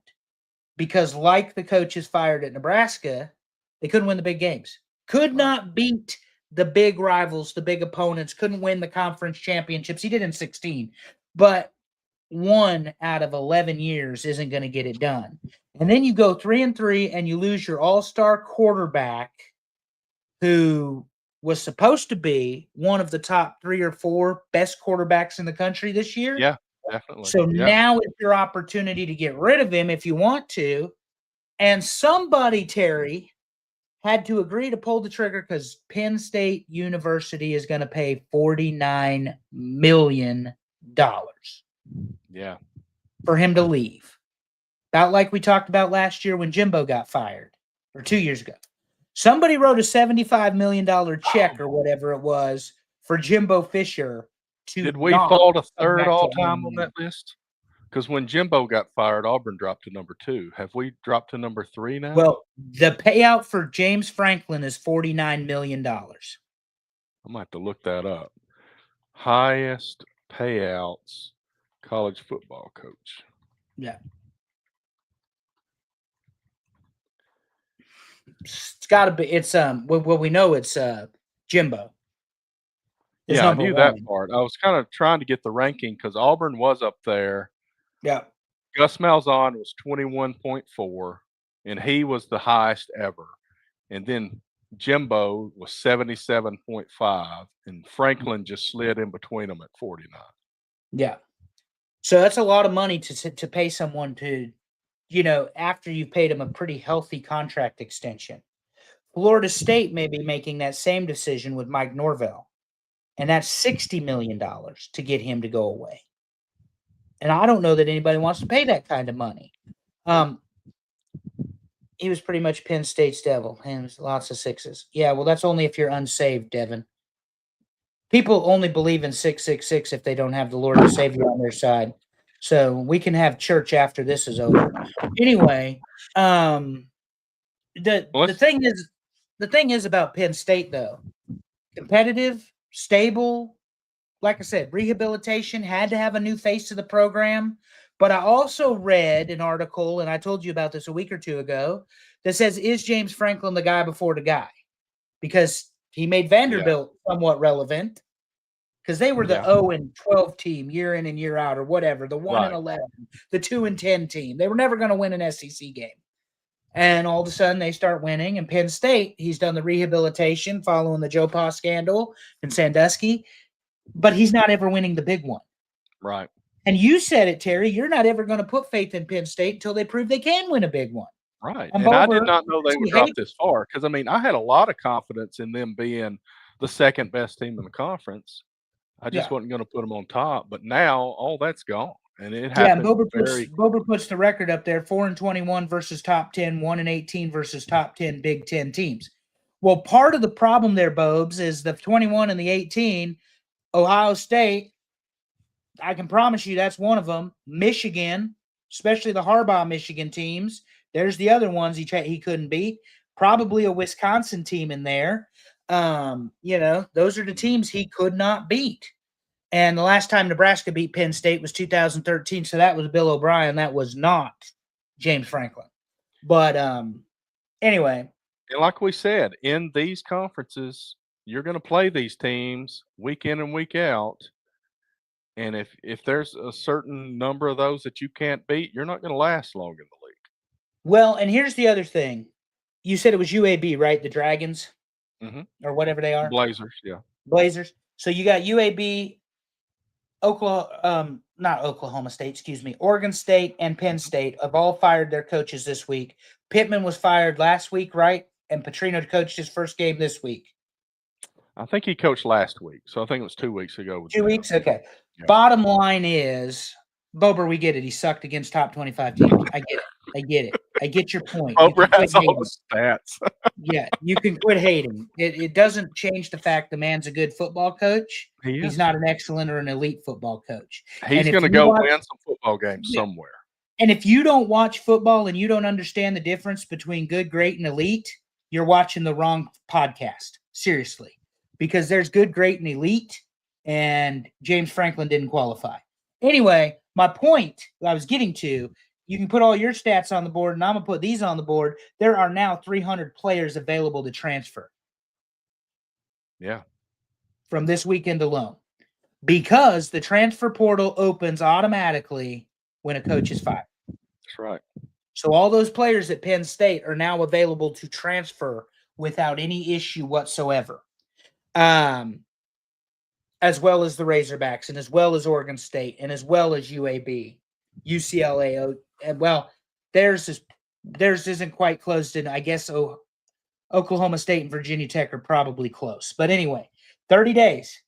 30 days. Yes, Devin, they have to buy out the contract. So Franklin doesn't have to go coach, and he can make $48 million. Yeah, so Auburn had a slew of coaches for a while. Terry Bowden,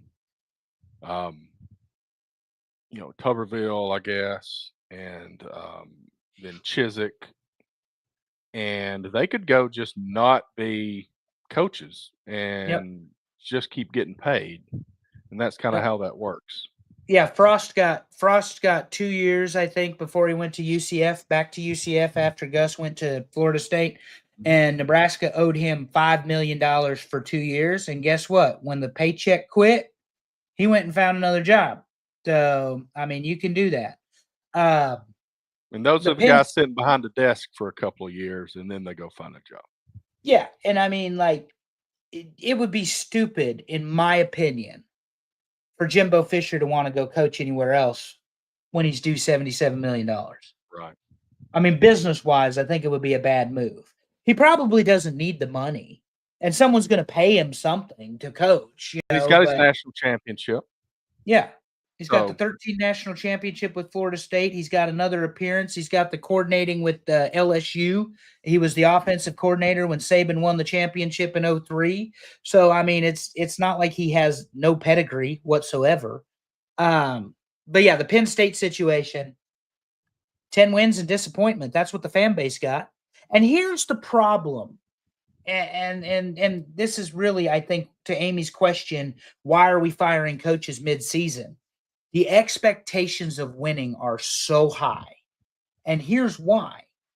Nebraska, Florida State, Miami, Ohio State, Oklahoma, Michigan, USC, the blue bloods of college football always had the inside track. Always. Name, image, likeness has leveled the playing field, as have the transfer portal. Mm-hmm. And now the Alabamas of the world that dominated the last 20 years have been leveled out because they don't have, I'm not a head coach because they wouldn't listen to me. They don't have the advantage any longer of being, well, I only want to play for this school, you know? I mean, Nebraska for years was running back university, be that Lawrence Phillips and Amon Green when I was a kid, or if it was the three fullbacks and Schlesinger and the Makovica brothers or whatever, Touchdown Tommy and Brooke Behringer and Scott Frost and Eric Crouch. They only wanted to play for one team, but Dylan Raiola's getting paid $3 million. He threw 3 interceptions yesterday. So there's your difference. There's your difference. I said that I could be the New York Yankees manager, Amy, because I can chew gum and mismanage a $1 billion baseball team and not properly use one of the generational talents of this world that we live in. So you talked about how that changes, and the thing that I think about is Bo Nix, because Bo Nix wanted to win championships at Auburn, and it didn't work out. And he ended up being great at Oregon, didn't win championships there, but that is just, I mean, in the past, Bo Nix never would have left Auburn. Mm-mm. But in 2020 something, 2021 or whatever year it was, 2022, I guess, he had to go where he could go and play and win, and that's the sadness of the way it is. But And you know, what else it did was it gave him the starting position as a quarterback at the Denver Broncos that's right. because So he it may was a not have. good thing for him, and he Yeah, still loves Auburn, but he knew that that was not the place that was going to support what he needed to do. under that Brian Hart. What is his last name? I always Brian mess it up. Harsin, yeah, he was Under boy. Hartson, he wasn't going to play. I mean, he got pulled for T.J. Finley, Yeah, and we know T.J. Finley's still playing college still playing football. somewhere. Well, that's like Talk Jeff about Sims. this. We didn't talk about the game, but Jeff Sims somehow has eligibility, and He he was does. Nebraska's quarterback in Rule's first year. I'm like, what? So let's talk about this week. We got a few pretty good games. I'll start with Auburn. It's at the bottom. Auburn is favored against Missouri this weekend. They At shouldn't the be. moment. I don't think so either, but so far they are. I think Missouri doesn't get enough credit. I think that's what the situation is. It is at Jordan Hare, but you know, I don't know. We'll see. The money may push that the other direction. Well, and let's be honest, Jordan Hare has the, as we like to say, the voodoo goes on in Jordan Hare. We need 60 minutes of voodoo though, not 27 minutes of voodoo. Well, and you guys have the same issue that we have in Lincoln as a Husker fan. You got to play 60 minutes. Last time I checked, 4 times 15 is 60. Nebraska has yet to play a complete game, even against Cincinnati in the opener. And I watched Auburn play Georgia last night, and they did not play 60 minutes either. He can't help himself.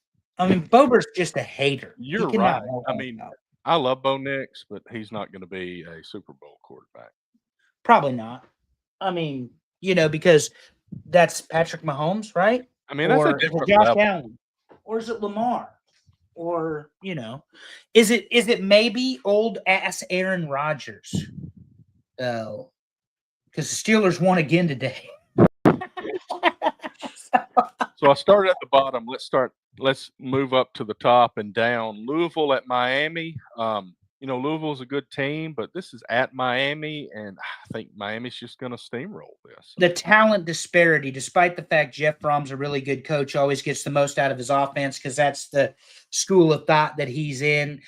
You're not going to beat Miami in the I would say at South Beach, but because they're not at the Orange Bowl anymore. But you're not going to beat Miami at home. They've been off a week.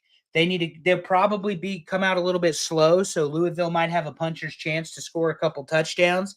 But Cristobal's talent that he has at Miami far surpasses that of the Louisville Cardinals. So I'm going with Miami big time. Terry, probably 2 or 3 scores. Yeah, and who knows? So. It could be homecoming, so that's extra motivation for him. That's right. Because it's that time of year. What I'm getting at, Right, Nebraska at Minnesota. Huskers opened as a 5.5-point favorite over PJ Fleck's team. PJ Fleck is a stooge.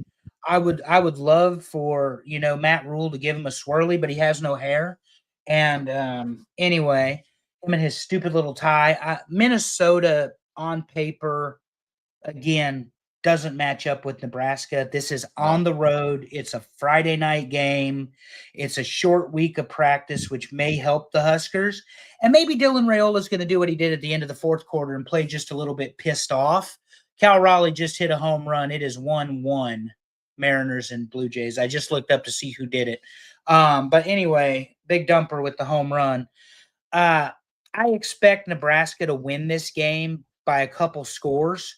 But it is at Minnesota, and for whatever reason, Minnesota has had the Huskers number the last couple years, but it's always come down to fumbles, turnovers, field goals.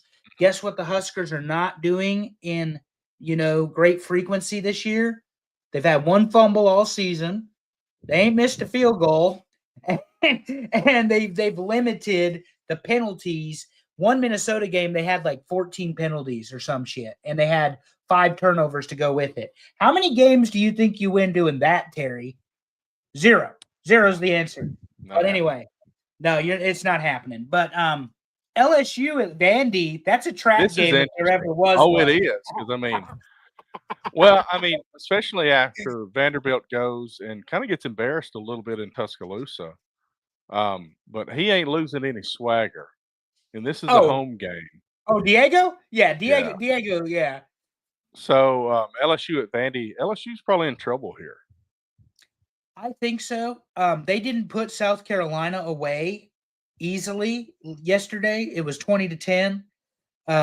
Gamecocks just didn't have enough in the tank, and LSU had just enough defense. But they are starting to show their wear and tear on the defensive side of the ball, Terry. Their offense misfires a lot at LSU. And Vanderbilt, to your point, coming off a loss and coming off of a bye week, probably going to be pretty motivated. And so I'm taking Vandy in the upset, mostly because Brian Kelly's the head coach at LSU and he sucks. So go Vandy. I'm all about it. Yeah, I got Vandy in this one too, especially at a home game in those conditions. But Ole Miss at Georgia is interesting because, like you said earlier, Ole Miss a little overrated at Georgia. And, we know what happened this weekend at Auburn with Georgia, but this Ole Miss team is a little better than Auburn. I don't know. I think this is going to be a pretty competitive game, but I think Georgia wins it by a field goal or a touchdown. We have to disagree. I don't bet against Big Game Lane, and I don't care that it's in Athens between the hedges. Georgia looks like the Pound Puppies and not the Bulldogs this year to me. They just don't have it all. Yeah. And I think that Ole Miss has as much of a puncher's chance as anybody.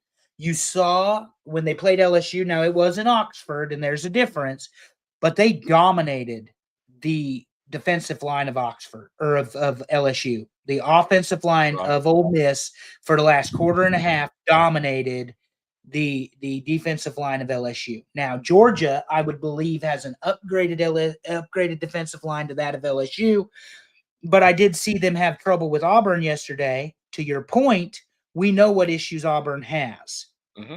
Lane Kiffin was supposed to win yesterday's game by double digits, and they won by a field goal. That in itself is enough motivation for somebody. You talk about swagger.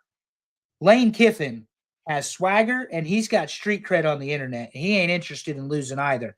So I'm going Georgia or going Ole Miss here, and I think it's going to come down to a couple field goals because Georgia's defense is good enough in that red zone. Yep. I'm going to take Ole Miss by 6 and in Georgia. And I know it's in Georgia, but Lane's got to start winning, to your point, big games. We jokingly call him Big Game Lane, but otherwise he's just James Franklin of the SEC. So he's got to continue to win the big games that matter. And that's what we've said. We've said Ole Miss and Penn State were similar in different conferences. Yep. Tennessee at Alabama. And I think Tennessee's overrated. I'll just say it. They don't have the team they had last year. They don't have the playoff team they had last year. And Alabama is starting to, no pun intended, roll. But they're starting to find that traction, that momentum. Momentum matters in sports, really matters in college football. They've reeled off 4 top 25 wins, one against Georgia. At Georgia, by the way, they took it from them. So at home in Tuscaloosa, Brian Denning, come on. I mean, Bama by 2 touchdowns for me. And that may seem like a lot. More like 10, yeah. Yeah, that may seem like a lot, but I mean, I just think that Alabama at home is nearly untouchable. Well, let's try to roll through these last 2. We're a little bit behind. USC at Notre Dame. This one's tough for me because I saw USC's win. I know Notre Dame had a couple of losses to start the season, but they seem to be rolling. I really don't know who to pick here. But at Notre Dame, I'll pick Notre Dame by a field goal. Yeah, at Notre Dame, and I'm gonna say Notre Dame's defense is gonna have something to say about the offensive firepower at USC. So I'm gonna take Notre Dame. I'll take them by a touchdown, but I mean it's gonna be a close game. It's gonna be competitive. But this isn't the Reggie Bush Notre Dame game. This one's gonna have a little bit more less grit up front, I think, and USC will not run on Notre Dame's defense the way they did this past weekend. It's just not going to happen. So, anyway, go Notre Dame. Pittsburgh and Syracuse. Bober's here, as is Devin. Why don't we let them pick? Oh, wait, we'll be here forever. Pittsburgh by 10, I think. Yeah, on the Pittsburgh. road. Pittsburgh on the road. Hughes needs Angeli back next year to compete again. There you go. So apparently Devin's I think we all see that coming. I think Pittsburgh's got a good young quarterback, and they're going to start rolling. Yeah. And again, as he gains confidence, Terry, and wins the games, that's what matters. So anyway, right, so we're behind. That's probably my fault. Allison's no, not that's here to okay. me but Crown Jewel, it's a WWE PLE or whatever we call them. So there's not a lot of matches. Let's talk about it. I did not see the Bronson Reed Roman Reigns match. Apparently, shenanigans, outside interference doesn't hurt anybody. Doesn't hurt anybody. I think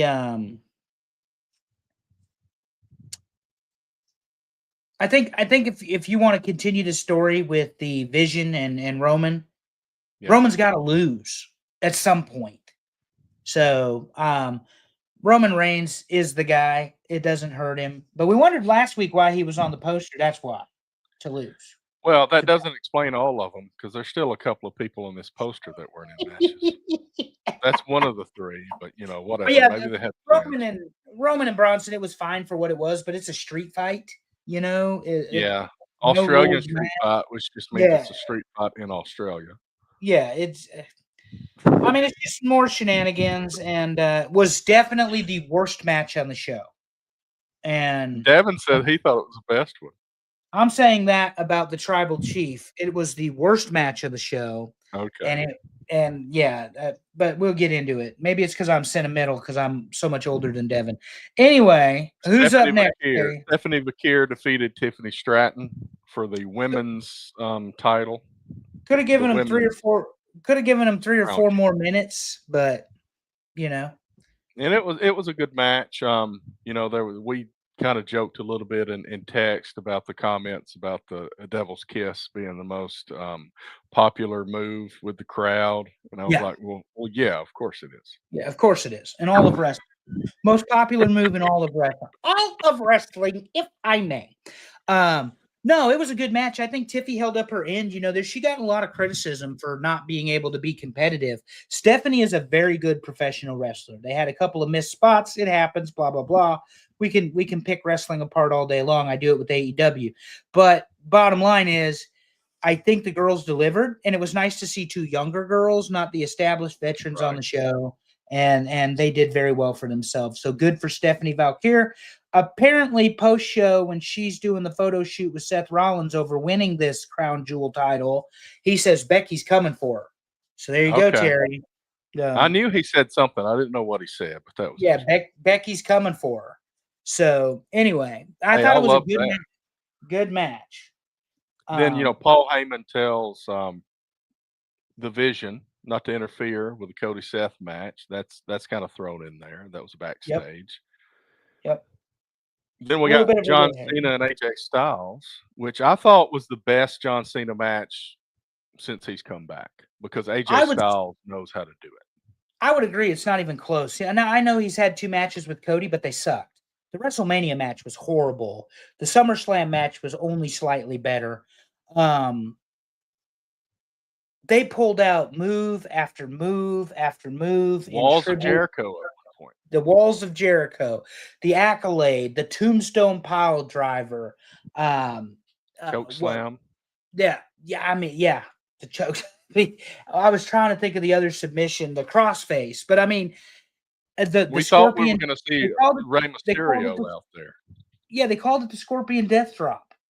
You know, he tried to, the Sister Abigail. That was it. That was a good one, Devin. That's right. And then the crowd. You talk about storytelling, and thank you for saying that, Devin. You talk about storytelling. He hits the Sister Abigail, and Bray Wyatt really got popular when he went into that feud with John Cena. He brings the kids out. They put the sheep masks on his face, and they sing "The Whole World's in His Hands" with Bray Wyatt and the cult leader before the Fiend or whatever. And you talk about unnerving watching little kids sing "The Whole World's in His Hands." But anyway, that when they hit the lights, they all hit the cell phone lights, and they did the fireflies. That was such a cool tribute to Bray Wyatt, even after a couple of years after he's passed. Very cool, very cool. But I really enjoyed the match. And to your point, and I think I said it in the text with you and Allison, it's proof at 40 whatever years old, AJ Styles can still wrestle with a broom. You know, but then it's been announced that next year is his last year. His last year. And I bet you we get better matches than we got this year with John Cena. No offense there, Big Match John. But that's true. He's not going to be leaning on it. He's going to be making others look good. Others look really good on the way out the door.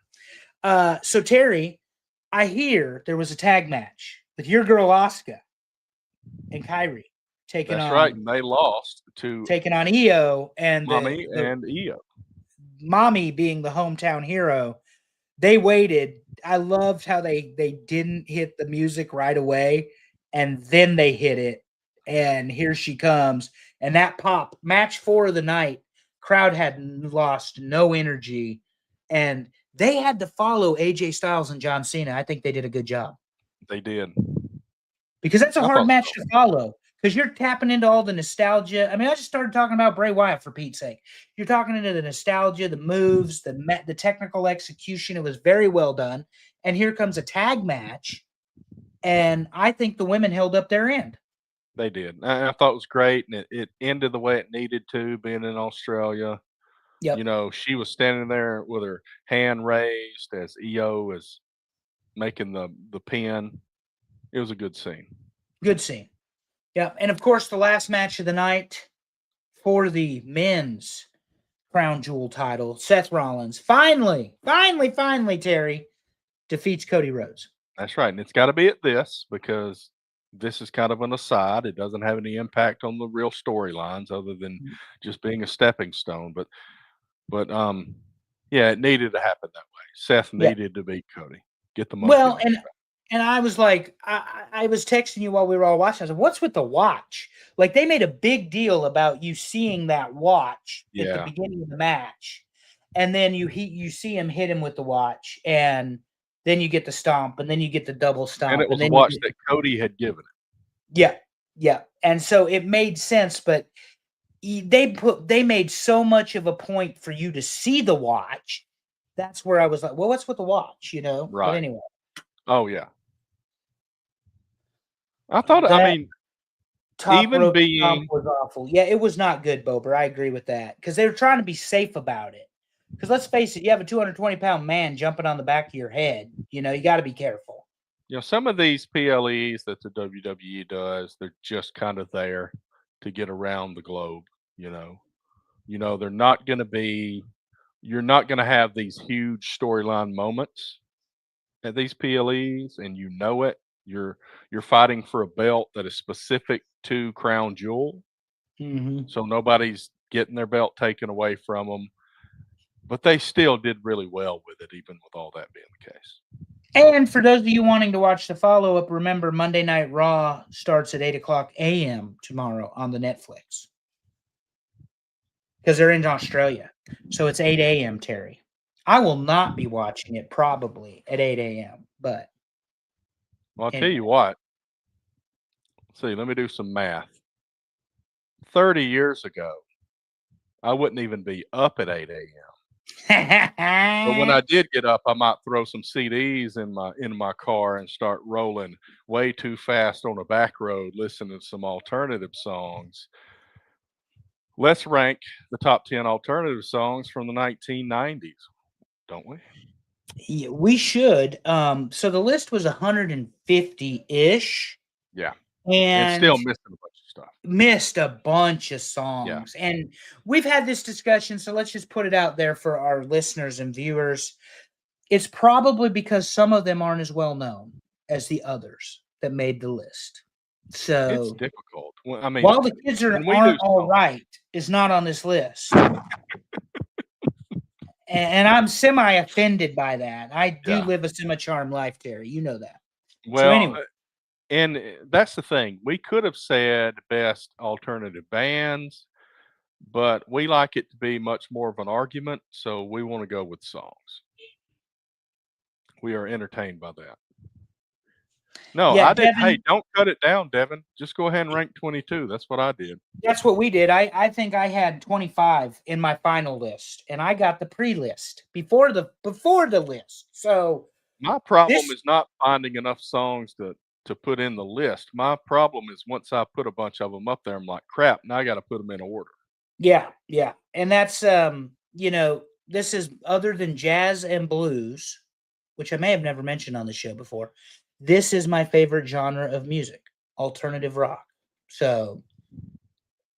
Thank you, Amy. I got to tell you, these, other than the Oasis cover, the other three were the very first attempt that ChatGPT made. Now, of course, I'm wearing a shirt in this Radiohead thing. That's a little weird, but yeah. I'm surprised it didn't make me put a tank top on you on that Nirvana thing there. Nah, well, yeah. But you're chasing a taco. That's of course I'm chasing a taco. And by the way, before we get into it, and she's not here, so I can get away with it. Y'all need to fuck off with the Taco Bell already. And I'll tell her, like, speaking of tacos, y'all fuck off with the Taco Bell. If you're going to spend $10 or $15 on Mexican food, go eat real Mexican food. Oh, she turned that Taco Bell nonsense. She turned me on the chili cheese burritos. I've been eating the crap out of those. Oh my God. Oh, Bobert, you're not that busy. I kind of noticed. It's okay. I'll try to get it out. I mean, this week has been a little more difficult for me. I have gotten things out later than I usually do. So I'll try to get, I think I know what our next poll is. I won't throw it in right now, but I'll try to get it out a little bit sooner this week, give y'all a little more time. But this week was very difficult, especially with me spending the entire day Friday traveling. And I'm extremely exhausted. I'm going straight to bed when this is over. Well, I think Bober knows this. Or you know this about me, Terry. Bober says, I didn't have time on Thursday to do this. This is like when people say to me, Andrew, I don't have time for your bullshit today. Well, wake up earlier and make time. That's what you do. You wake up earlier and you make time. Well, let's see what just barely missed the list. Miserable. Hey Jealousy by the Gin Blossoms. Interstate Love Song by Stone Temple Pilots, which I loved at one point. You Ought to Know by Alanis Morissette, and Zombie by the Cranberries. See, Zombie and Hey Jealousy, okay, whatever. Interstate Love, okay, whatever. You Ought to Know. Okay, this is the Jagged Little Pill album, and You Ought to Know might be the third or fourth best song on the Jagged Little Pill album. Yeah. I mean, how did Ironic not make the list? I don't know. I'm just saying, I feel like when we do this, I have to explain the process, but it is so difficult when it's songs and there's so many out there. But so I go through playlists. Music is the most difficult. I go through playlists. I ask the AI. I look at other people's lists that they've done, and still, like you said, it's like, why wasn't Ironic the one that other people were voting for? Why did AI not tell me that? I don't know. So this is what we ended up with. Well, here's the thing. Zombie, not only by the Cranberries, amazing original, it's also covered by the Wolf, whatever Wolves. But harder rock version of it. My point I saw them live at this place called Sidetracks in Huntsville a few years ago, and they sang that, and I think she had just died or something. Yeah, Zombie doesn't make the list though. So there better be 10 really good songs on this list. I will say normally when I look at the results, the top few have a much bigger bar, like it shows it based on number of votes. No, man, we were all over the place. So, like, even the top one didn't have nearly as many votes as it usually does. The percentage was lower. So it was very spread out this time. Terry, I need to address something. Thursday was Penn's home opener, so I was busy. There are 3 periods in a hockey game, which means there are timeouts. And that means that from your mobile device, which I know you have in your hand, you could have voted in this poll. You again are making It's excuses. okay. You He's are 2 making weeks excuses. in and he's making excuses. He wanted to hasn't- be on the committee. We put him on the committee, and he can't even get his job done on the committee. Devin, join the committee if you're not on the committee. We can't trust Bober anymore. What's number 10, Terry? Number 10 is Buddy Holly by Weezer. Oh, for fuck's sake. You don't like this one? I hate Weezer. Oh, Like, my I don't know if goodness. you guys know that. Wow. I hate Weezer. Buddy Holly just pisses me off. I do Oh, not my like this song. Oh, This man. is probably the one Allison voted I number love one. Weezer. Oh, my goodness. And Houston loves Weezer. And, Okay, I take that back. I like Beverly Hills. That's the only song by Weezer I like. yeah, that was a different album. I don't know what year that came out, but yeah. Probably before or after 1990. Yeah, I think so. 99 anyway. But yeah, no, Buddy Holly, fuck off with that. God, you're right. Terrible. I really like this one. I mean, I was in 10th grade maybe when this came out, maybe 9th grade. I don't know. Nah, I don't like it. Number like 9, Closer Closer. by Nine Nine Inch Inch Nails. And yeah, it's that song, right? It's that song. Used to say Animal. No, not that one. Yeah, this one was on my top 10 for sure because I love 9 Inch Nails, but I would not, if I may, sir, I would not necessarily classify 9 Inch Nails as alternative rock. Yeah, They're me a neither, little 'cause they're a little bit harder. harder. Little harder, yes, sir. That's also the difficulty of some of these music genre ones, because it's like you talk about genres and subgenres, and different websites have different definitions of those things. But yeah, so I ask you, I implore you, when you're voting for these things, and they are genre based, if you see something that you really like, but it's not part of it, try to vote based on what you think the genre is. Yep. That's the best we can do. And I do have a fun story about this. This album, my sister had, but my dad did not know that she had it. And she's got it playing in the CD player, blaring.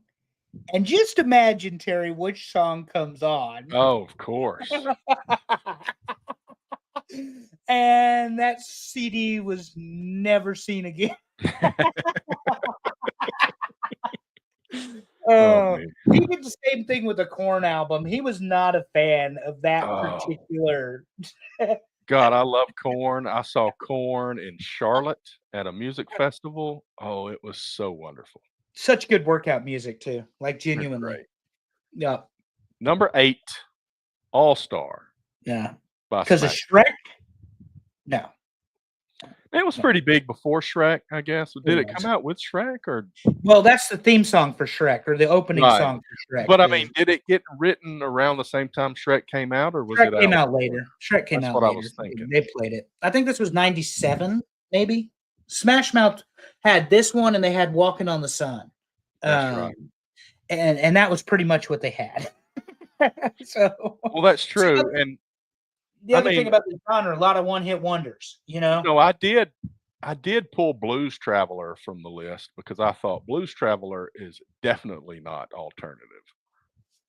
no, not to me. It ain't. Although I love Blues Traveler. Yeah. No But I problem thought there. But they're definitely not alternative. So I pulled that off the 150. yeah, that was crazy. All Number Star 7. Baseball 04. I Yeah, guess that's- that makes sense. Yeah. Number 7, Terry. Number 7, Smells Like Smells Teen Like Spirit, and Teen I did a Spirit. little editing here with the Yep. picture. I didn't want us to get yanked off of YouTube. Oh, Kurt Cobain is a misunderstood genius. First of all, this is grunge. Secondly, this is grunge. Third, this is grunge, which is the godfather of alternative rock. Seems like you might have been able to have some extra influence in whether horrible things were put on the list or not, Bober. But no, Well, you were at a hockey game.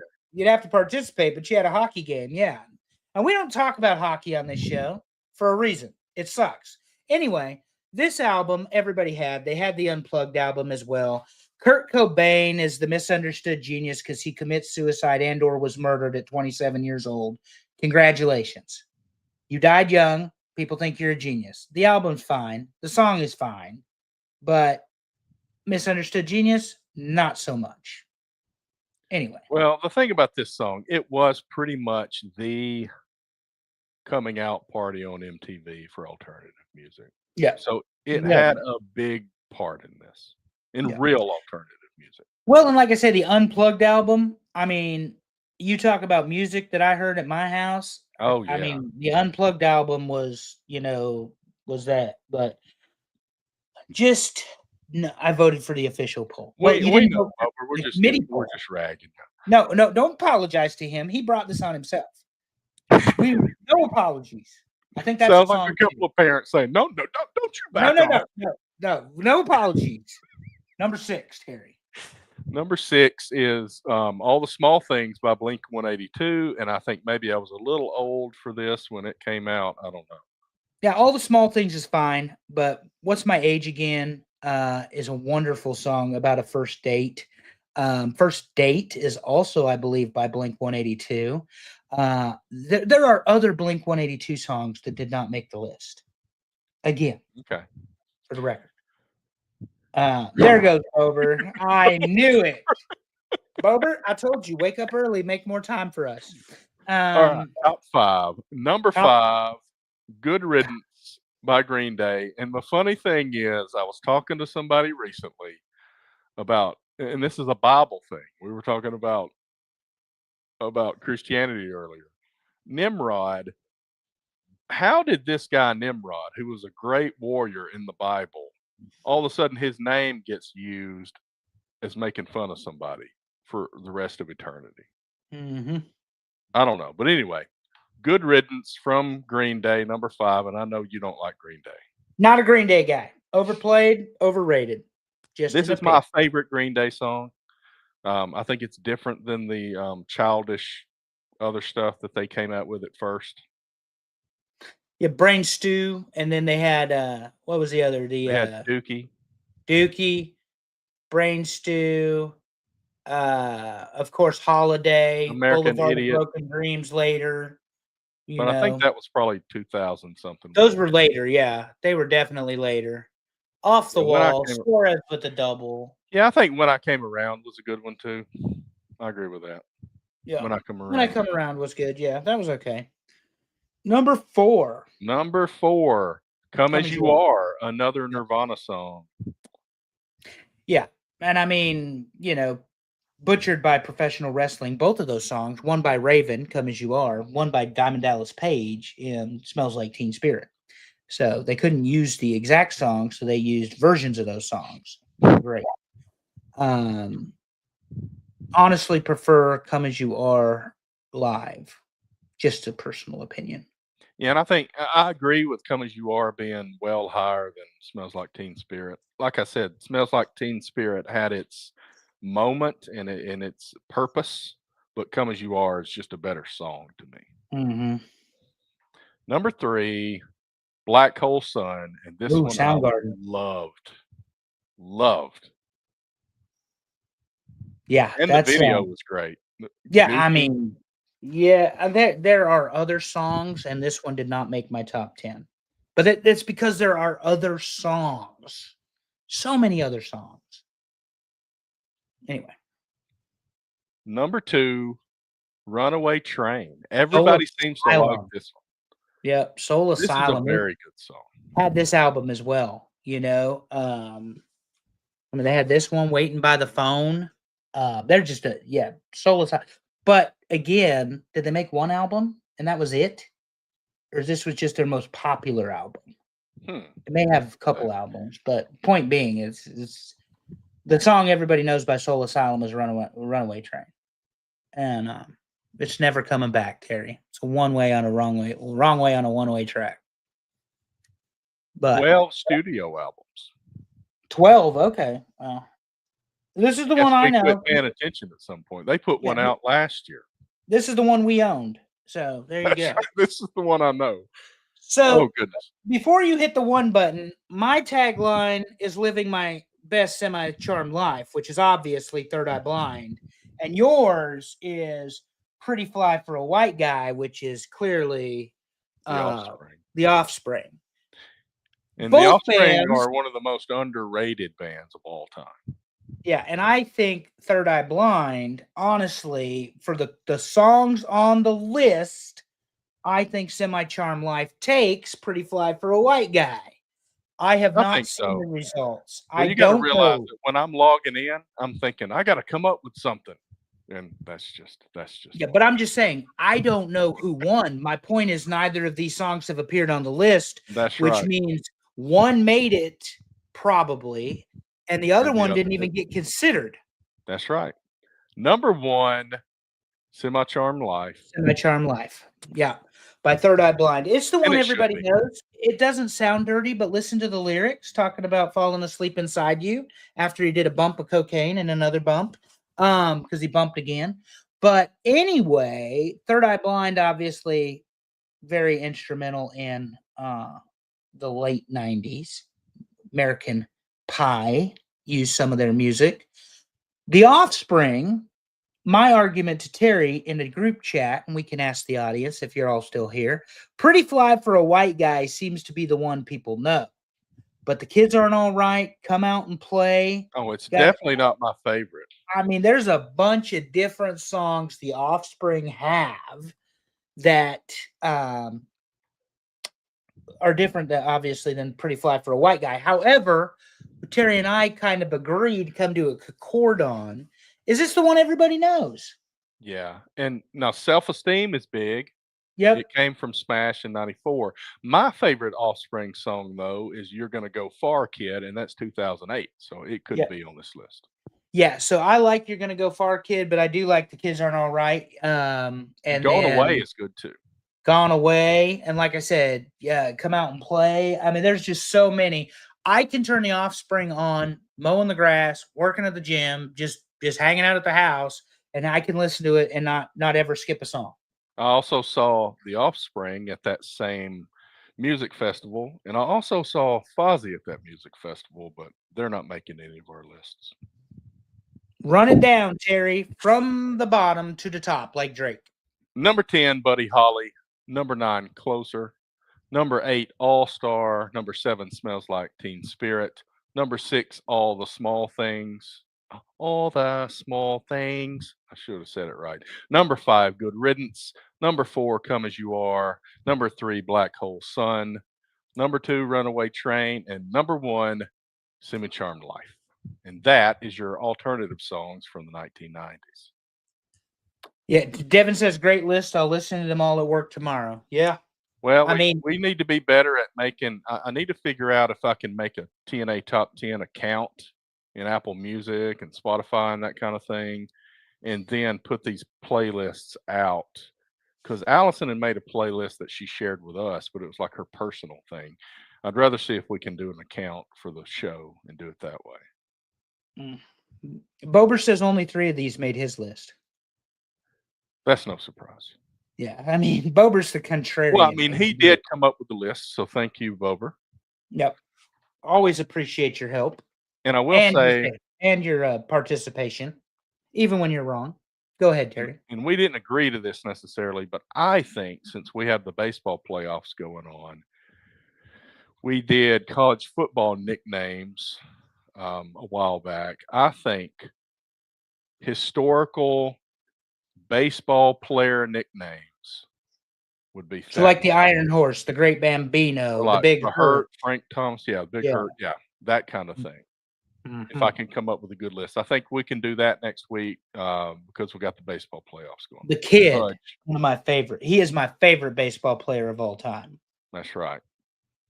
So I think that's what we'll do next week. We'll see. I'll start working on that list soon. Yeah, we're not going to say Aaron Fudge or Pudge there, Devin. So stop that. Stop that right now. But Johnny Bench,